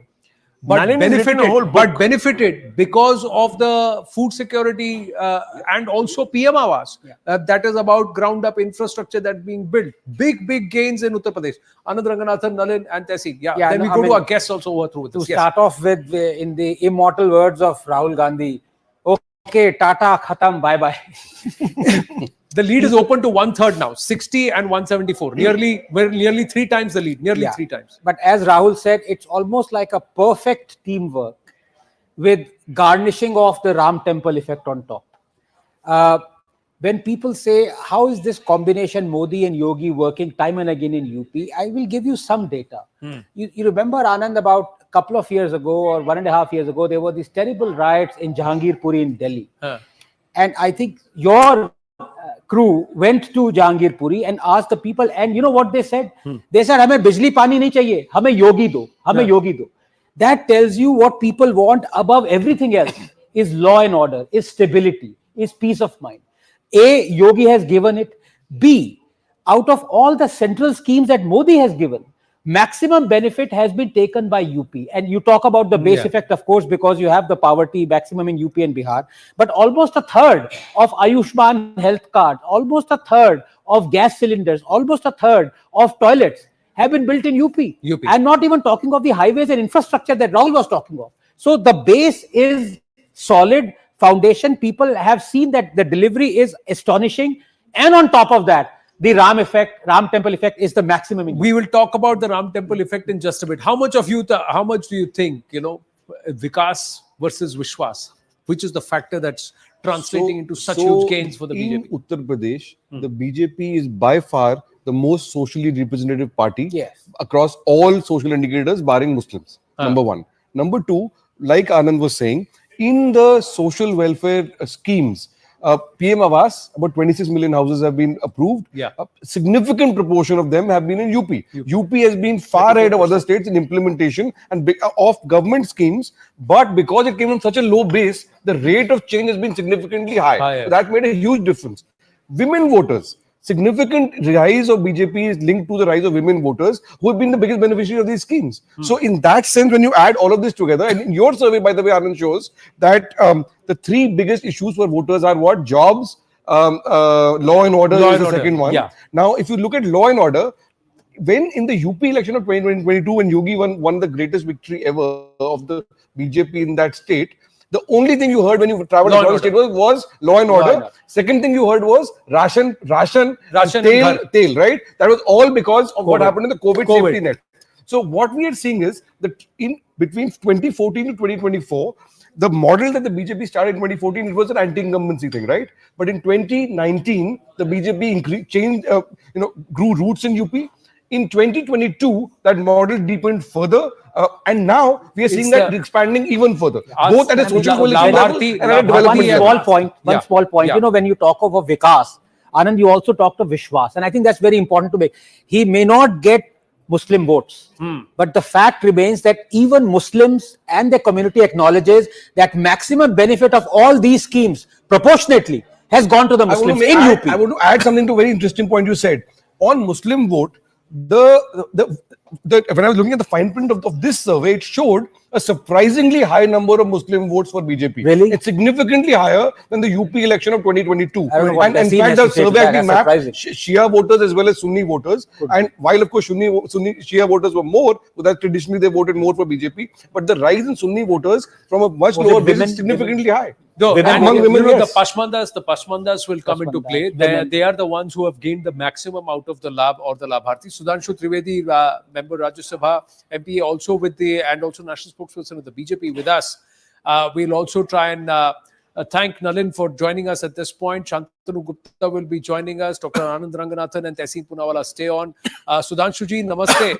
The numbers are saying a 15 seat bump up compared to the last time around, and the best ever Lok Sabha performance for the BJP in Uttar Pradesh.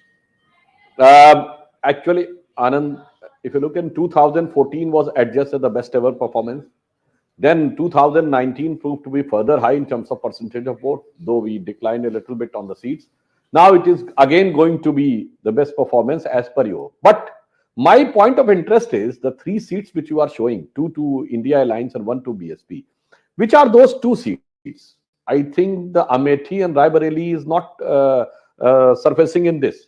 And other seats which are considered to be a very strong hold of Samajwadi Party's first family, Eta, Etawah, Manpuri and Azamgarh, and then the Azam Khan's Garh Rampur, I think they are all also not coming. So it becomes a very significant point of interest that which 2 seats as per your survey they are getting.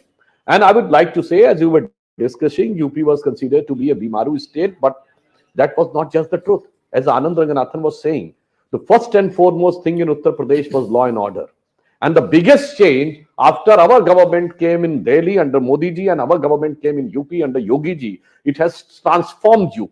I would like to remind to the several viewers, there was a film, the name was Company 20 years back, which was based on Mumbai's underworld.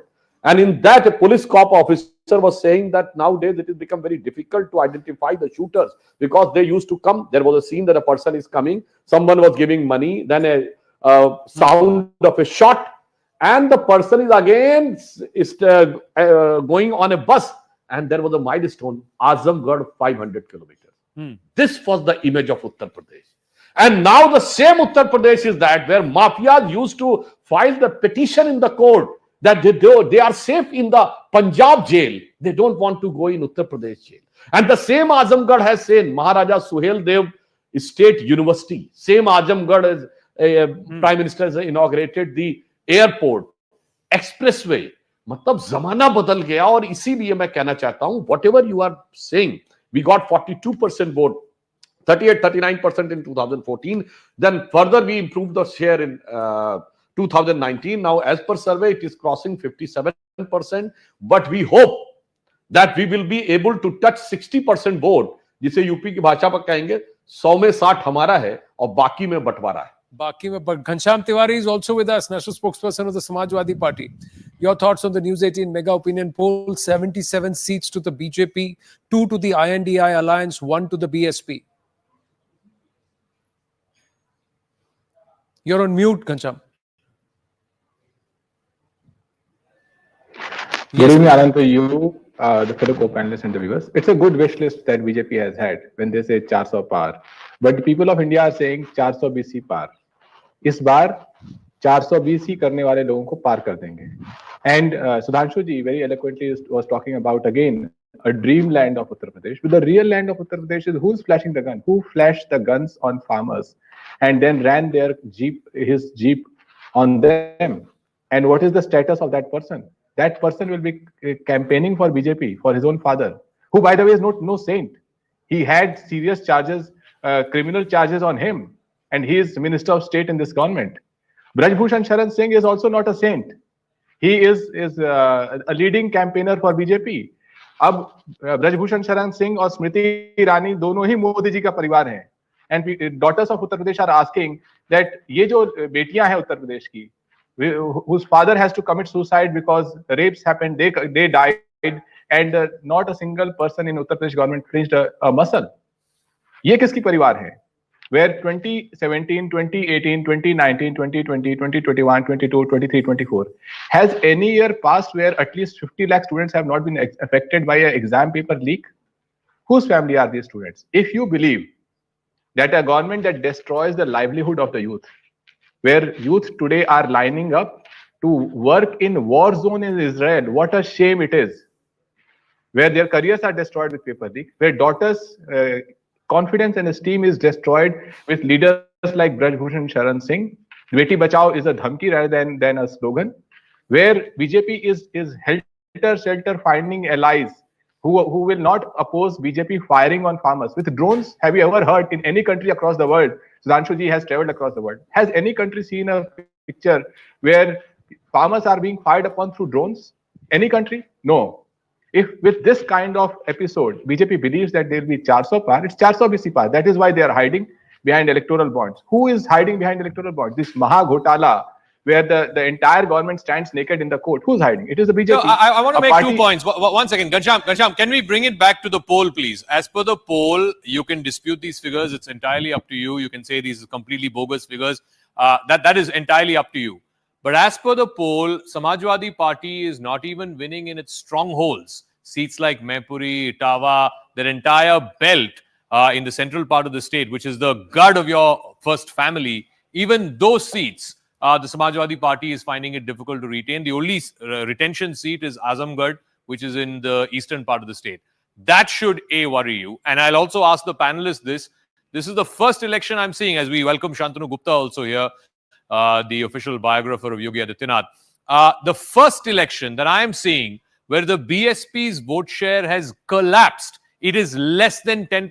BSP's vote share is 9% and change. It has never happened in the history of Uttar Pradesh, Vidhan Sabha election or even parliamentary elections, where BSP's vote has come down to single digits. These, to me, just as stunning as the BJP's performance is, 77, which, as Sudhanshu Trivedi said, higher than what they got in 2014. Along with these two storylines, the storyline of Samajwadi Party losing in its family bastions and the storyline of the BSP's vote share completely collapsing are also worth talking about. So Shantanu Gupta first, and then I'll go back to both the other political guests. Yeah, Shantanu Gupta. I think, Zaka, UP is the best example for double engine ki sarkar. In UP, when I go to the streets, they say, Lala, Modi Yogi ye scheme de diyo. So Modi Yogi works like a pair there, right? Be it law and order, there are 41 schemes of Modi government, but UP is number 1. I think I was hearing Anand was saying that. Infrastructure, I don't realize, I was born and brought up in Muradabad, Rampur, Sambhal area. I don't realize that these are UP roads when I travel to Bundelkhand Expressway, Purvanchal Expressway, and now the upcoming Ganga Expressway. When EOD, ease of doing business ranking, we came second. I was like literally amazed. Like, did we rig it? Or then we realized, oh my God, it's a ranking. So the ranking, we were only one in Gundagardi. We were only one to inspire Bollywood movies, right? As someone was saying. So I think this is the best example. In fact, I joined late. I just want to wonder, like, what are these 3 seats? So be again, Azamgarh, we are not Sambhal. predicting the seats, but from the regions, I think you can make out one is Azamgarh, which is the Purvanchal wala seat. One is Rai Bareli, which is the Awadh wala seat, and the BSP seat. We don't know which is the BSP seat, but that's also in Awadh. These are the 4 seats. I think Azamgarh, Sambhal, Rampur, Mainpuri. Sambhal, in fact, BJP had never won. Azamgarh and Rampur they won during by-polls, but in Azamgarh, there's Guddu Jamali factor, which he has joined Samajwadi Party now. So I think Modi Yogi ka kaam or Ram ka naam mila ke, I think now the consolidation is happening. People are voting like beneficiary voter now, and people are voting like Hindu voters now instead of caste voters. Where Ram के नाम से कुछ याद आया, ये भी जरा आपको बता दें that the विश्वास factor, how much of an importance is this and how much of a significance is this? Is Ram Mandir a symbol of national pride and unity? Is a question that we ask, ladies and gentlemen. We ask this question, is Ram Mandir a symbol of national pride and unity? Let's try and look at the responses. Let's try and see who said what and what were the numbers. What is the number that came through? Let's try and look at this number. Is Ram Mandir a symbol of national pride and unity? 64% have said yes. 20% have said no. Can't say 16%. So the Ram Mandir effect is pan-India, ladies and gentlemen. But Ayodhya is in Uttar Pradesh. Pran Pratishtha happened. There was the jibe at the BJP was ki mandir wahi banayenge, tarikh nahi batayenge. Then the Pran Pratishtha happened, or the Shilanyas happened. Pran Pratishtha has happened. This factor, how significant, how big is this as far as Uttar Pradesh is concerned? Tehseen Poonawalla, is it a factor or not? Of course, it's a factor, especially in UP, and Ram is a factor across India. Tell me a state in India which doesn't have a town or a city that starts with Ram. So Ram is a massive factor. Ram is a cultural factor. But I do think that the voters of UP and the voters of India will ask the question, a fundamental question that Ghanshyam asked. Are those unemployed? And I know that UP will say unemployment is very high, which is not true because people are migrating to Russia and Israel for jobs. Are they Ram's children or no? Those who died in COVID, one second, those who died in COVID, are they Ram's children or no? Those who today are suffering the worst pandemic after COVID, where every second person your viewer knows is dying of a heart attack, a young guy, getting a brain stroke, and the government of India does nothing about it. Are they Ram's children or no? Has the Prime Minister convened one meeting of all neighboring states in northern India to ask about the pollution problem, where young kids today are exposed to inhalers, which should be the last thing, where cancer is an actual pandemic in North India, and particularly in Delhi, and your viewers will have somebody in Delhi who's got cancer. Are they Ram's children or no? If you don't want to deal on these issues, you want to make it about issues that Sudhanshu ji spoke about, which aren't real issues, that don't actually show development, because none of that data can be substantiated. Wow. And fine, I agree with it. Okay, now, before Sudhanshu ji responds, Anand Ranganathan right next to you. All right. Yes, as I said, Tehseen is a member of my family, but when I have data, he has Annadata. And I don't want to say whose Annadata I'm talking about. What are you talking about? Giving anecdotal data. I just gave you hard data points that even you cannot refute, even you. The unemployment figures I gave you, the inflation figures I gave you, and let me come back to what Mr. Ghanshyam said. Don't interrupt. But I didn't. Don't interrupt. Let him complete. You know, when rhetorically you ask, "वो भी राम के बच्चे थे, वो भी राम के बच्चे थे," please don't treat voters' opinion like that. Now, number two, important. You didn't give me data. Please, one important point I want to make. When Ghanshyam talked about corruption, the problem with corruption, Anand, is that when you allege someone is corrupt, if it doesn't stick, it boomerangs. Now, they've been trying this Modi is corrupt for eons, and it has not stuck. The same issue that Ghanshyam talked of, Tehseen also talks of. 71% believe he's honest. Not only that, when he talks about, there I am against what the opinion is, but I'm giving that's you the people's opinion. No? Absolutely, and one must respect it. But I'm giving you a concrete example. Both Tehseen and Ghanshyam raked up this issue of anonymous electoral bonds, saying BJP is corrupt because it has garnered money through it. Now, I ask you a simple question. I am a corrupt lawyer. I have corrupt practices. You declare I am corrupt. Will you hire me? The answer is no. So Ghanshyam and Tehseen both have to answer why, if they believe electoral anonymous bonds were corrupt and unfair, and BJP is corrupt because it used them, why did Congress and Samajwadi Party use them as well? People are asking this question, Tehseen. No. The answer is we got lesser share. We got lesser share. That's not the answer. That's not the answer. Okay. No, So that's not it. What's the answer? I'll give you the answer. Yeah, what's the answer? One second. Should we have used it? Of course they should have taken it. Of course they should have taken it. Unbelievable. You were against it. No, I am still against it. BJP should not have taken it. Now you don't interrupt. I give up. No, of course you should give up. उसको Because ज्यादा your कैसे logic मिला? is not- उसको ज्यादा No, कैसे no, मिला? no, it's और not about किसने that. उसको ज्यादा? No, Anand. No, Anand. Simple. Okay, let's take it out of the studio. Let's take it out of the studio. Sudhanshu ji. You cannot make a rhetorical point and get away with it. One second. Allow me to answer the question. See, we've got Then the the viewers benefit will of being in take- then studio. the viewers Tessie, what one the second. viewers they Yeah, take? we've got We the don't have benefit an of being answer. in studio. That's There are unfair. guests who are joining from outside. That's Let's unfair. listen to Now them. you allow the answer to come. Let's listen to them. देखो उसको कैसे मिला और उसको दिया किसने? These are two aspects which is perhaps rankling. We don't know. Sudhanshu That's ji, not the Sudhanshu point. ji, please respond. जी. इसीलिए कहते हैं सर सुधांशु जी आपको स्टूडियो में but I would go ahead. like to respond with the figures what Anand Ragnathan has said. We have got 6,000 something crore rupees as electoral bonds, and Congress got 1,133 crores from electoral bonds. And Trinamool Congress, who is just a one state party, has got 1,092 crore rupees. So I would like to ask, we got 6 times more than Congress. Congress got 1/6 of us. But is Congress status is just 1/6? They are 1/10 of us.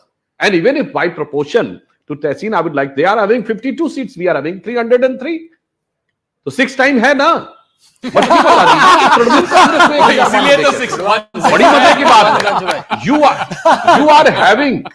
You are having such a illogical thing. You are getting 1,000 crore rupees and you are saying it is wrong. It is back money. Or at least you are asking BJP to tell. Then these parties should have come and told, no, we don't want and we are delivering this. At least we should return it. This creates a crisis of credibility among the masses that you say something else and do something else. And another aspect I would like to say, just one sentence. देखिए जो कुछ बोला इन्होंने घनश्याम जी ने और तहसीन जी ने, but मैं पूछना चाहता हूं इनमें से किसी मुद्दे को लेकर इंडी ने बोला है, इंडिया अलायंस ने, कि हम इसके लिए लड़ रहे हैं कि we will bring better prosperity, we will clean the policy? ना, सांप्रदायिक शक्तियों से लड़ना है, मोदी को हराना है. There also the crisis of credibility. मतलब कहना तो है मोदी को हराना है, सांप्रदायिक शक्तियों से देश को बचाना है, और टीवी पे आके कहना है प्रदूषण बचाना है, पर्यावरण ठीक करना है, और उसमें भी by any parameter BJP is much done better. जो अभी शांतनु गुप्ता ने बोला तो मुझे याद आया, अरे यूपी के बारे में क्या क्या फिल्में बनती थी. जिला गाजियाबाद, मिर्जापुर, लखनऊ सेंट्रल, ओंकारा. अरे भैया सिर्फ यूपी को क्रिमिनल स्टेट बना के रखा हुआ था, और आज यूपी में ब्रह्मोस मिसाइल बन रहा है in the defence corridor, which is intermediate range ballistic missile, which is going to be exported even to Philippines. We have become the first country which has started exporting. So there is a huge difference which has been brought here. But unfortunately, जो प्रधानमंत्री जी ने बोला था parliament में कि तुम्हें इस बात का यकीन ही नहीं है कि तुम्हारे पैरों के नीचे जमीन ही नहीं. Can I take 5 seconds? Can I take 5 seconds. Because, you know, when Sudhanshu ji talked about who is raking this communalism issue, another issue. One despicable statement I have to say has come out of Arvind Kejriwal here. Maybe out of context we are discussing UP, but I have to say this because it is testamount. It was to the reported in the papers. And this is ANI I am quoting. Kejriwal is saying, and first of all, he's wrong. He's saying there are approximately 3 crore people put together who are minorities in Pakistan, Afghanistan, Bangladesh. Are these people going to come to India through CA? And he says, how will we give them jobs? The job meant for our people will go to them. The whole law and order situation will crumble. There will be a rise in cases of robberies and rapes. This is the kind of language he is using about a few 10,000 of harried and persecuted Hindu, Christian and Sikh refugees. But can I say something? On the same issue, who is breaking when the center flagged that Rohingya refugees have been flagged up by intelligence agencies as perhaps being the agents of various diabolical elements, the same lot said no, give them citizenship. Yes. Not just that, the I don't think Citizenship anyone's Amendment citizenship, Act has a caveat. Rahul, I don't think anyone's it stops at citizenship. 31st December 2014. Yes. It's who were there It's an before that, not amnesty. after that. All right, we're going to take a short break. When we come back, the conversation continues on the News 18 Mega Opinion Poll, ladies and gentlemen. 242 seats. 242 seats. The NDA now racing away almost a three-time lead or three times lead over the India Alliance and the opposition. 174 seats out of 242 going into the NDA. So this arc racing closer to the halfway mark of 242. 61 to the INDI Alliance. So they need to get a bump up. Are they going to stop short of 100? We have to wait and watch. There are 12 more states, 301 seats more that we are going to get you the projections based on the News 18 Mega Opinion Poll. See you after the break. Stay with us.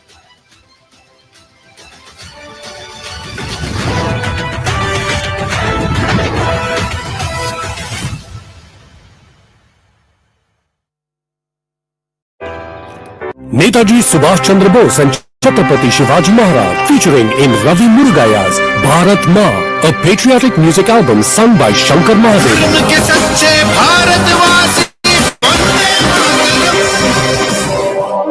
Watch Bharat Maa on Vasan Digit's YouTube channel. Do they get on the News 18 Mega Opinion Poll in Uttar Pradesh? What is Uttar Pradesh ke man ki baat? Ladies and gentlemen, dil tham ke baithiye, because this number will also startle you. 77 seats. 77 seats for the NDA. Only 2 for the INDI Alliance. 1 goes to the BSP.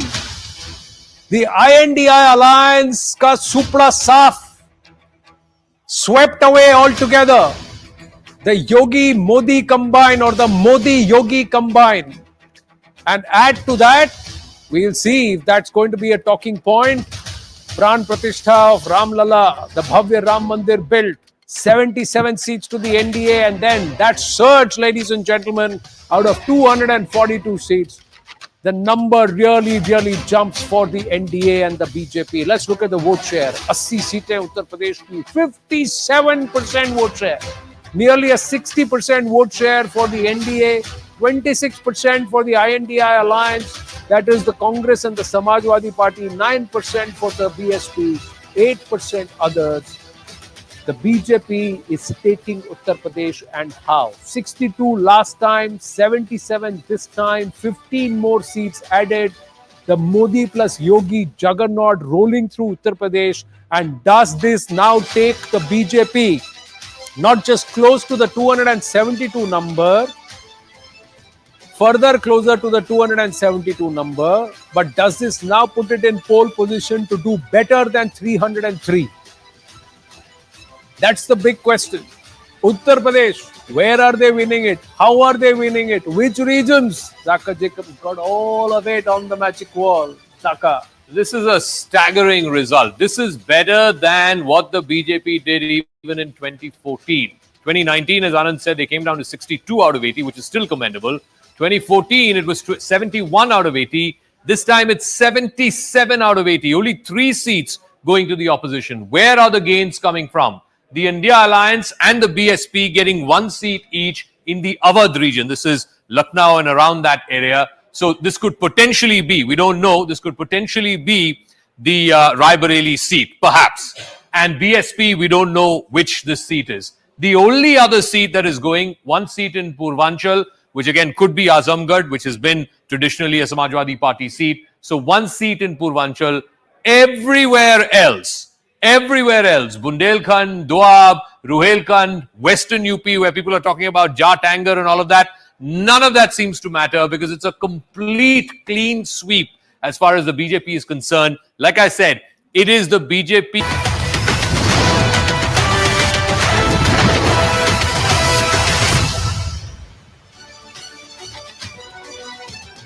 Back on the News 18 Mega Opinion Poll, the most comprehensive, exhaustive, widespread, and also the effort of the largest private news network in Bharat, ladies and gentlemen. It's an effort of the News 18 Poll Hub. More than 110,000 respondents. It's personal interviews, computer-aided personal interviews across 518 Lok Sabha constituencies covering 21 states. So tracking 95% of the total strength of the Lok Sabha. And we have gone down to at least 3 Vidhan Sabha seats or constituencies of every Lok Sabha seat. That's how comprehensive this effort is. And we have so far declared the results and the opinion, the mood of the voter ahead of Lok Sabha 2024 across 9 states. So total of 242 seats where the NDA has taken an almost 3-time lead, 174 to 61 compared to the opposition, the INDI alliance. Let's look at Uttar Pradesh. That's actually swung it straight in favor of the ruling disposition or the incumbent at this point. 71 seats in 2014, 62 seats in 2019. It is 77 seats this time around in Uttar Pradesh. Out of the 80 seats, UP jo jeet gaya, sarkar uski. This has been always a thought process. But in this case, these 77 seats could propel the BJP and the NDA closer to 370 and 400 respectively. 400 पार के लिए 70 पार UP में आवश्यक था, यहाँ 75 पार हो गया है. 77, ladies and gentlemen, 77 to the NDA, 2 to the INDI alliance, 1 to the BSP, and a near 60% vote share, 57% to the NDA. INDI alliance 26%, BSP 9%. Before we break it down for you, where are these 15-seat gains with Zaka on the magic wall? Rahul Shankar. Yes. So let me just sum this up, all the numbers that we've called. In the north, in the 7 states, the BJP has 167 out of 183 that we've projected, which is a strike rate of 91%. So you've already gone up by roughly 1.5% over 2019. 4 states are yet to be called. That we'll tell you about tomorrow. Overall, out of 242 seats that we have called, the BJP is up by 11 over its 2019 tally. It now needs 56 out of 301 seats that we will project to get to 370. That is what Mr. Modi has set for the BJP. In other words, it needs roughly to pick up 1 out of 4.8 seats as we go ahead into day 2 tomorrow of this opinion poll. So 370, at least as of now, looks very probable. No, but just a caveat. Tomorrow's states are the states where the BJP is not in the front runner position. I'm just saying. Bengal, Odisha, I'm just saying mathematical probability is that it just needs to pick up 1 in 4.8 seats to get to 370. Can it do it? Can it not? Look at how the benchmark has shifted. You have to get 272. Last time they had It's already 303. 370 नहीं पहुंचे भाई 310 भी पहुंच गए. It will be the best ever, and the third time they are going it's back already for a mandate. outperforming itself 2019 by 11 seats. I hope the camera pans because before the UP results that you showed, the Sarnath lions were very staid and very placid. Now I can bet you they're growling. No, the lions remain the same. Perception is different.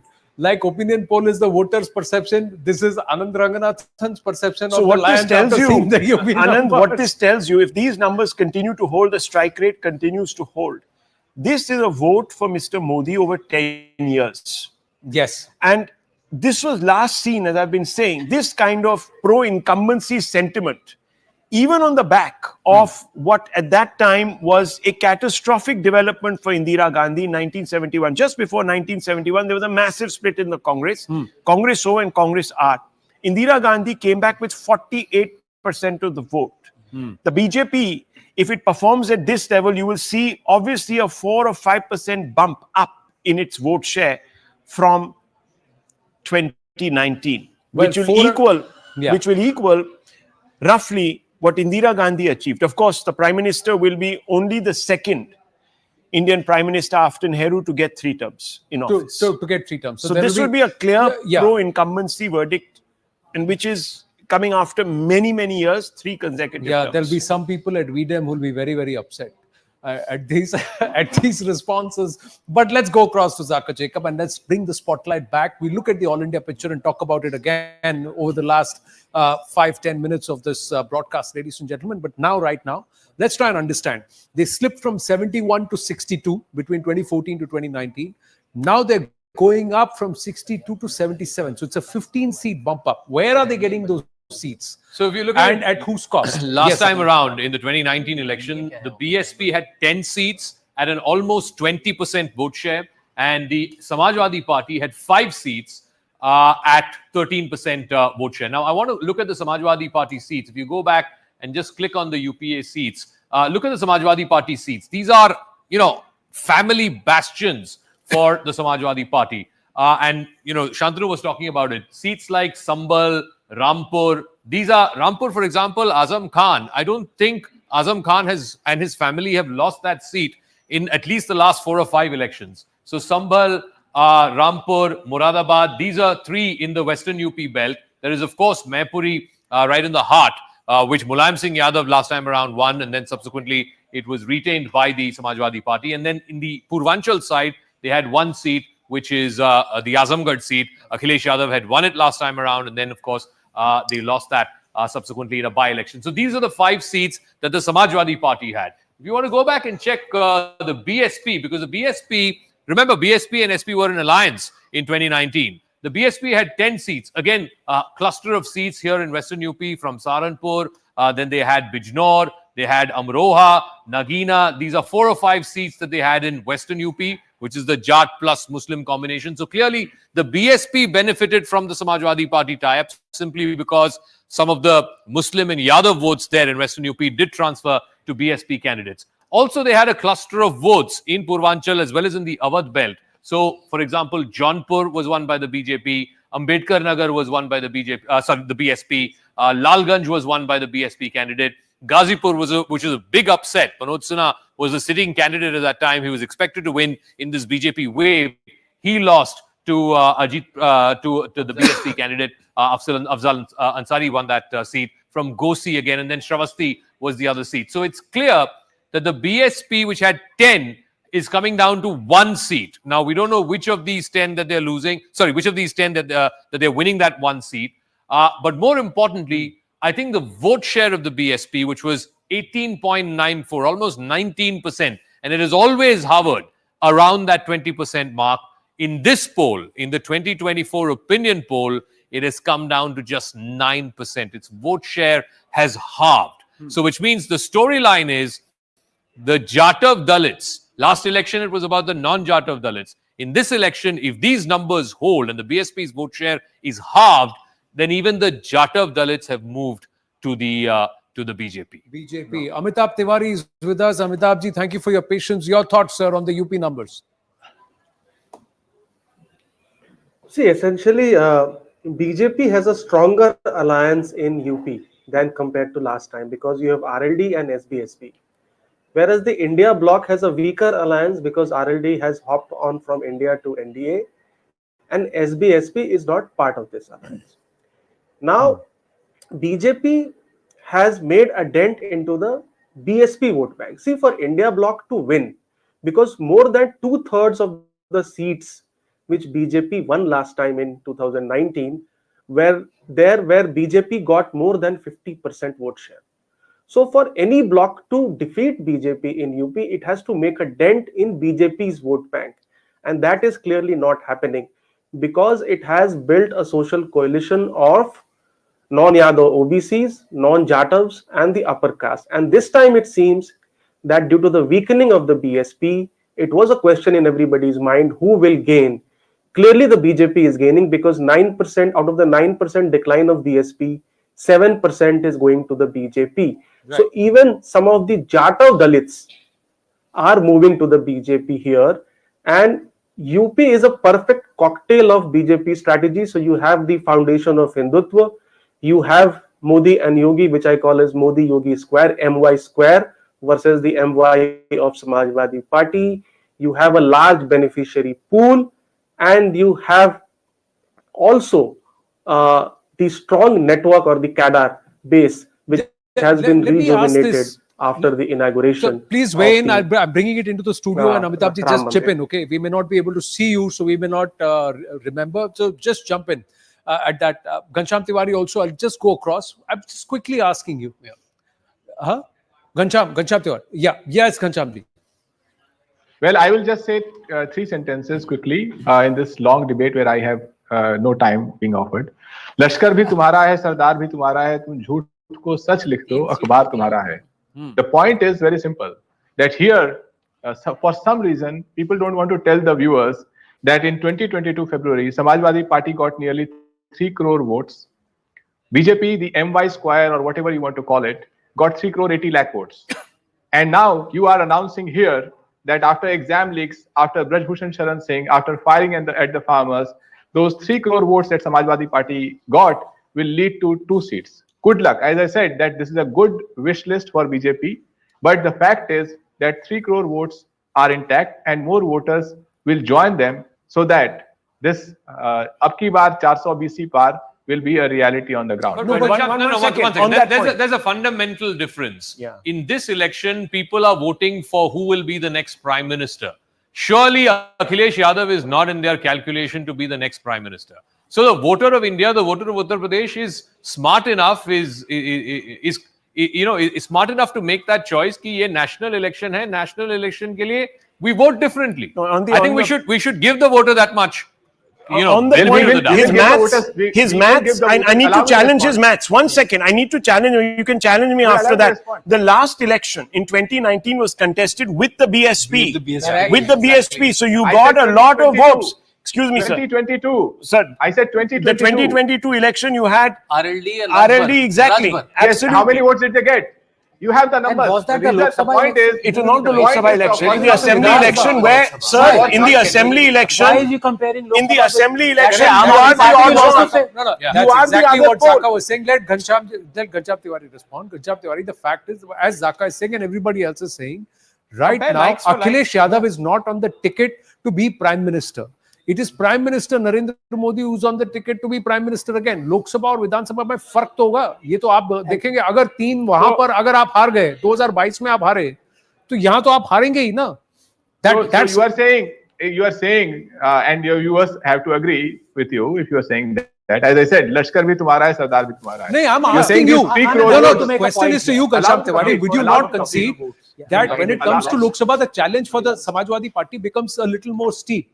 Yes, let's because try and understand this. Yeah. Yes, allow me to complete. Yes, please. Because Samajwadi Party is responsible for this massive unemployment. Samajwadi Party is firing at the farmers. Samajwadi Party has people mowing down farmers. Samajwadi Party has Braj Bhushan Sharan Singh. What are we talking about? You are saying that these 3 crore voters who voted for Modi in 2022 also, right? 3 crore 80 lakhs and then 3 crore voters voted for Akhilesh Yadav. 3 crore 80 lakh voters voted largely for Yogi with an influence of Prime Minister Narendra Modi when it comes to Vidhan Sabha. Yes, PM Modi was always on the ticket, but now it is Prime Minister Narendra Modi. So in Madhya Pradesh, by that example, in Madhya Pradesh, where the BJP got more vote share than the Congress, but lost the election, by that yardstick, the Congress should not have won the election where Kamal Nath was Can I make a point? That's bizarre. You know, this jibe, although with due respect, sarkar tumhari hai, newspaper tumhara hai, propaganda, this thing can work in 1 election, can work in 2 elections. For it to work in 3 elections, to beat anti-incumbency 3 times round, people are not fools and idiots. They have to see something. Let me give you one example. 11 years ago, Obamacare started. In 11 years, it has inducted 40 million Americans. Modi Care or Ayushman Bharat scheme started 6 years ago. Right now, the population more than the population of America. 360 million Indians have Ayushman health card. No, 1 second. 60 million Indians have been operated. 1 second. Please, let me give you straight data. No, let me give you People are seeing this. Why do you not allow us to counter data? Why do you not allow us to counter data? Let him complete and then counter. Can I please But allow me finish? to counter because Yeah, I'll tell you you what will happens. counter. You give a data, then you say, but you don't have data. To give. So let me I didn't say any of that. So I didn't even know that you're going to counter it. Okay. I mean, if you want to counter brute facts, then be my guest. But the fact of the matter is, a population more than the population of America right now has health insurance with a cover of 5 lakhs. A population more than the population of United Kingdom has been operated on this Ayushman health scheme. Are people fools? Can they not see this? 360 million Indians have a health insurance now. 60 million have been operated on it. Most of them women. I mean, you can say propaganda works 1 election, 2 elections. Something is there that is beating anti-incumbency 3 times round. Okay. That's easy. 10 lakh dead patients. 10 lakh dead patients. 1 million dead patients got treatment under Ayushman Bharat. That's a fraud. It's not being investigated. Number 2, 60%. Who is saying this? Who is saying this? Obviously, the government is not investigating and the media is not picking it up. So how did you get that? The state governments have put it out. Those have come and the frauds have come out. And let me tell you, the state governments were against the number of COVID deaths, by the way. It was Kerala. It was the Congress-ruled government that said the inflated numbers by WHO are wrong. The state government. And the 10 lakh dead people was a CAG report of the Ayushman Bharat, the CAG report. How many times did you bring it up? 60%. Seriously check that. Here's the CAG report. I put it in front of you. I knew you would challenge. Look, the CAG the report. portal is wire. Enough said. It's a CAG report. It's a CAG report. All right. Now you can say that. The CAG report said it. It's a CAG report. सरकार भी तुम्हारी है, अखबार भी तुम्हारा है. There are a lot of jibes. 2017 में सरकार किसकी थी, अखबार किसका था, हेडलाइन किसका था और रिजल्ट क्या हुआ? A lot of people know, so let's not go down that route. To call the other side is quite rich. But when you yourself cannot carve yourself in glory. Yeah, good point. No, who said? I think my humble request to Ghanshyam Tiwari, let's compare apple to apple. Let's compare 2014 to 19 to 2024. If you compare Vidhan Sabha to Lok Sabha, you will get skewed result. Yeah. But if you want to compare Vidhan Sabha to Lok Sabha, even then you had Rajbhar then, who had influence in almost 30 seats then. You had RLD then, and now you don't have RLD. So the whole Western UP with the Jat vote now is combined with the BJP's Jat vote. Rajbhar vote, Nishad vote, Apna Dal. So BJP coalition is far more cohesive than the NDA alliance, right? So that's why I'm saying, even if you compare 22 to 24, BJP is sitting at far more stronger alliances of smaller castes. Compare Vidhan Sabha to Lok Sabha, sometimes it's unfair because the factors are, a lot of the factors vary, and that's been seen state after state. Even states which have simultaneous assembly Lok Sabha elections return different responses. So let's not undermine the intelligence of the voter. Ladies and gentlemen, quickly what we're going to do is give you the India picture so far. 9 states, 242 seats is what we have shown to you so far. How do they stack up? Rahul Shankar was just giving you a breakup of the largely North India Hindi belt, where the BJP seems to have returned a better strike rate than the last time around. Let's dwell on these numbers a little more. Let's try and call it up if we can. Let's try and call up the numbers. Let's try and look at this. So this is the India picture so far on the News 18 Mega Opinion Poll. The News 18 Mega Opinion Poll says 242 out of 543 numbers, 174 for the NDA, 61 for the INDI alliance, 7 for the others. Of these, the breakup, as Rahul Shivshankar was addressing a little while ago. Let's go back and repeat these as we look at the big numbers. We're putting the state-by-state numbers at the bottom of our screen, starting with Bihar. Go on, Rahul. Let's break that down again in terms of strike rate. Let's break it down by region first. The North, out of 183 seats that have been projected on day one of this opinion survey, the BJP has picked up 167. Now, I'm not talking about the NDA, I'm just talking about the BJP. They've picked up 167, which is a strike rate of 91% across 7 states of the North. These states exclude 4 states, which we have not taken in. Overall, out of 242 seats, BJP is up by 11 seats from 2019. Because you add the tally from the South also. It now needs 56 out of 301 to get to 370 out of the 301 yet to be projected seats. It requires just 56 to get to 370. That's sorry, wrong math. 174 is what they are on right now. If they need to get to 370, they need to get 200 out of 301 that needs to be projected. I'm only doing BJP. No, even with BJP. Yeah. The 174 is what 167 is what they have now. If they need to get to 370, they need 200 more seats. 200 more seats. Yeah. So they basically need to win 200 out of the 301 that have not been declared so far. Yes. So which means they need to win 2 out of every 3 seats that we will declare tomorrow. That's right. That to get to 370. To get to 370. Yes. 370. Very tough. Very tough. Yeah, but they just need 100 to get to 270 in a simple majority. Yeah. So they need 1 out of 3. 1 out of 3 to get to a simple majority. That's what I think you would like to see. Yes. Yeah, 1 out of 3 seats to get to a simple majority. 2 out of 3. And if they're anywhere between 1 out of 3 or 1.5, then they cross their last time's tally of 303. And 2 is then they achieve and they cross and they get to a place where they return their best ever figure. And that best ever figure is something maybe short of 370, but it's way past the halfway mark, and then they're far more comfortable. So this is where it is at this point in time. Anand, a tiny trivia. Zaka was mentioning about the Shravasti seat. So I can't stop my temptation of mentioning the candidate. It's Saket Mishra, the son of Nipendra Mishra ji. So that's interesting candidate, 20 years of banker. And it's a very rural seat. And he fighting, contesting there will be a lovely contest. It will be but overall, if you look at these numbers, and these numbers they were assessed in February 2024. Now, would you see an addition or an attrition? Let's start with Dr. Ranganathan, Tehseen Poonawalla, and we'll take it outside or let's start with Amitabh Tiwari. Amitabh Tiwari, this survey was conducted sometime in February. The numbers have been collated, and this is where we are in somewhere in mid-March. Do you see the rate at which things are going, the momentum to shift away from the BJP or add on to the BJP? Do you think there will be more factors that will influence the voter between now and when the votes are polled? Do you see the BJP getting close to what the Prime Minister has set as target, that is 370? See, essentially, the momentum in the past 15 days to 1 month has been with the BJP because of the addition of allies like TDP, Janasena, etc. And your own survey as of now is showing that the NDA is gaining 20 seats. See, for BJP to get 370 or 400 for the NDA, it needs to maintain its 303 tally of 2019, which your survey is showing that it is largely maintaining, and it is gaining 20 seats, 13 seats in UP, because last time Apna Dal had also won 2 seats, and 7 seats from the south, which is 5 from Tamil Nadu and 2 from Kerala. So that's very important, because for 370 or 400, they need to gain seats in south, which your survey is showing. And perhaps tomorrow we'll have to see whether it is gaining in the east as well. But it's a 3-tier strategy of RAM, which is regain, attain, and maintain. They need to maintain, they need to regain the lost seats in 2019, which they had won in 2014, and they need to attain, that is, they need to add on to seats in the south and the eastern part of India.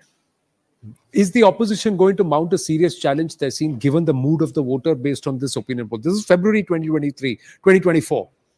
Do you think the opposition is going to get anywhere close to even 150 seats? I do respect this opinion poll. It shows a direction, but I believe very, very firmly they've got some. An opinion poll get it wrong. Everyone got Chhattisgarh wrong. They said Congress was winning.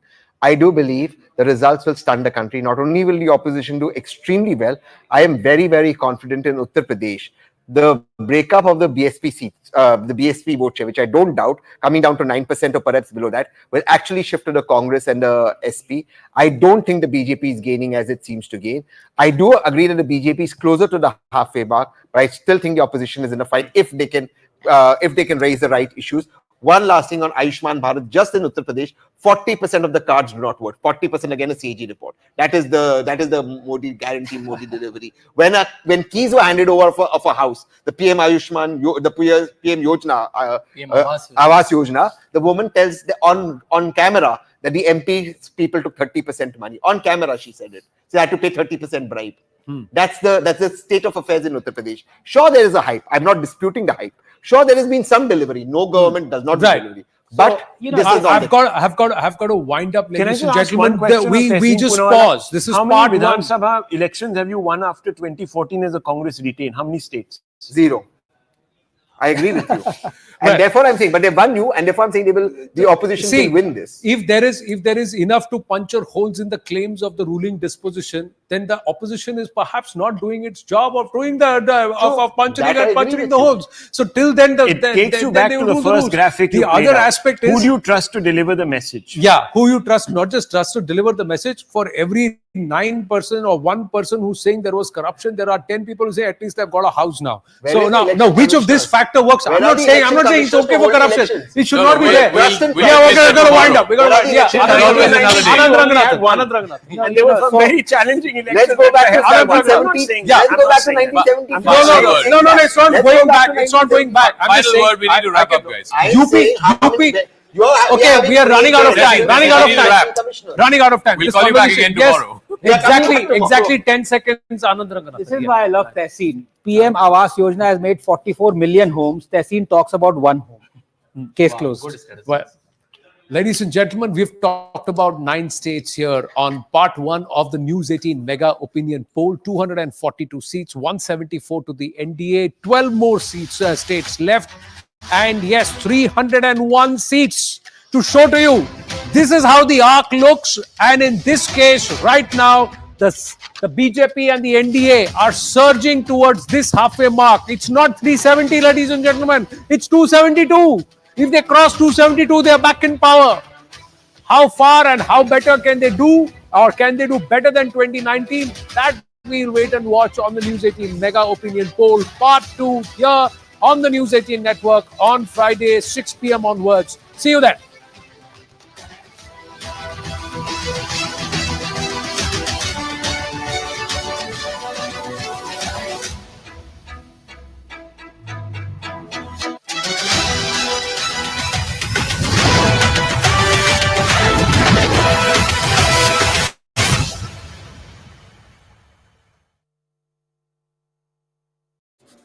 Netaji Subhash Chandra Bose and Chhatrapati Shivaji Maharaj, featuring in Ravi Murugaya's Bharat Ma, a patriotic music album sung by Shankar Mahadevan.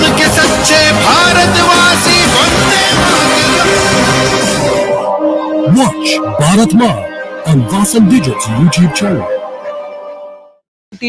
It is 77 seats this time around in Uttar Pradesh. Out of the 80 seats, UP जो जीत गया सरकार उसकी. This has been always a thought process, but in this case, these 77 seats could propel the BJP and the NDA closer to 370 and 400 respectively. 400 पार के लिए 70 पार UP में आवश्यक था, यहाँ 75 पार हो गया है. 77, ladies and gentlemen, 77 to the NDA, 2 to the INDI alliance, 1 to the BSP.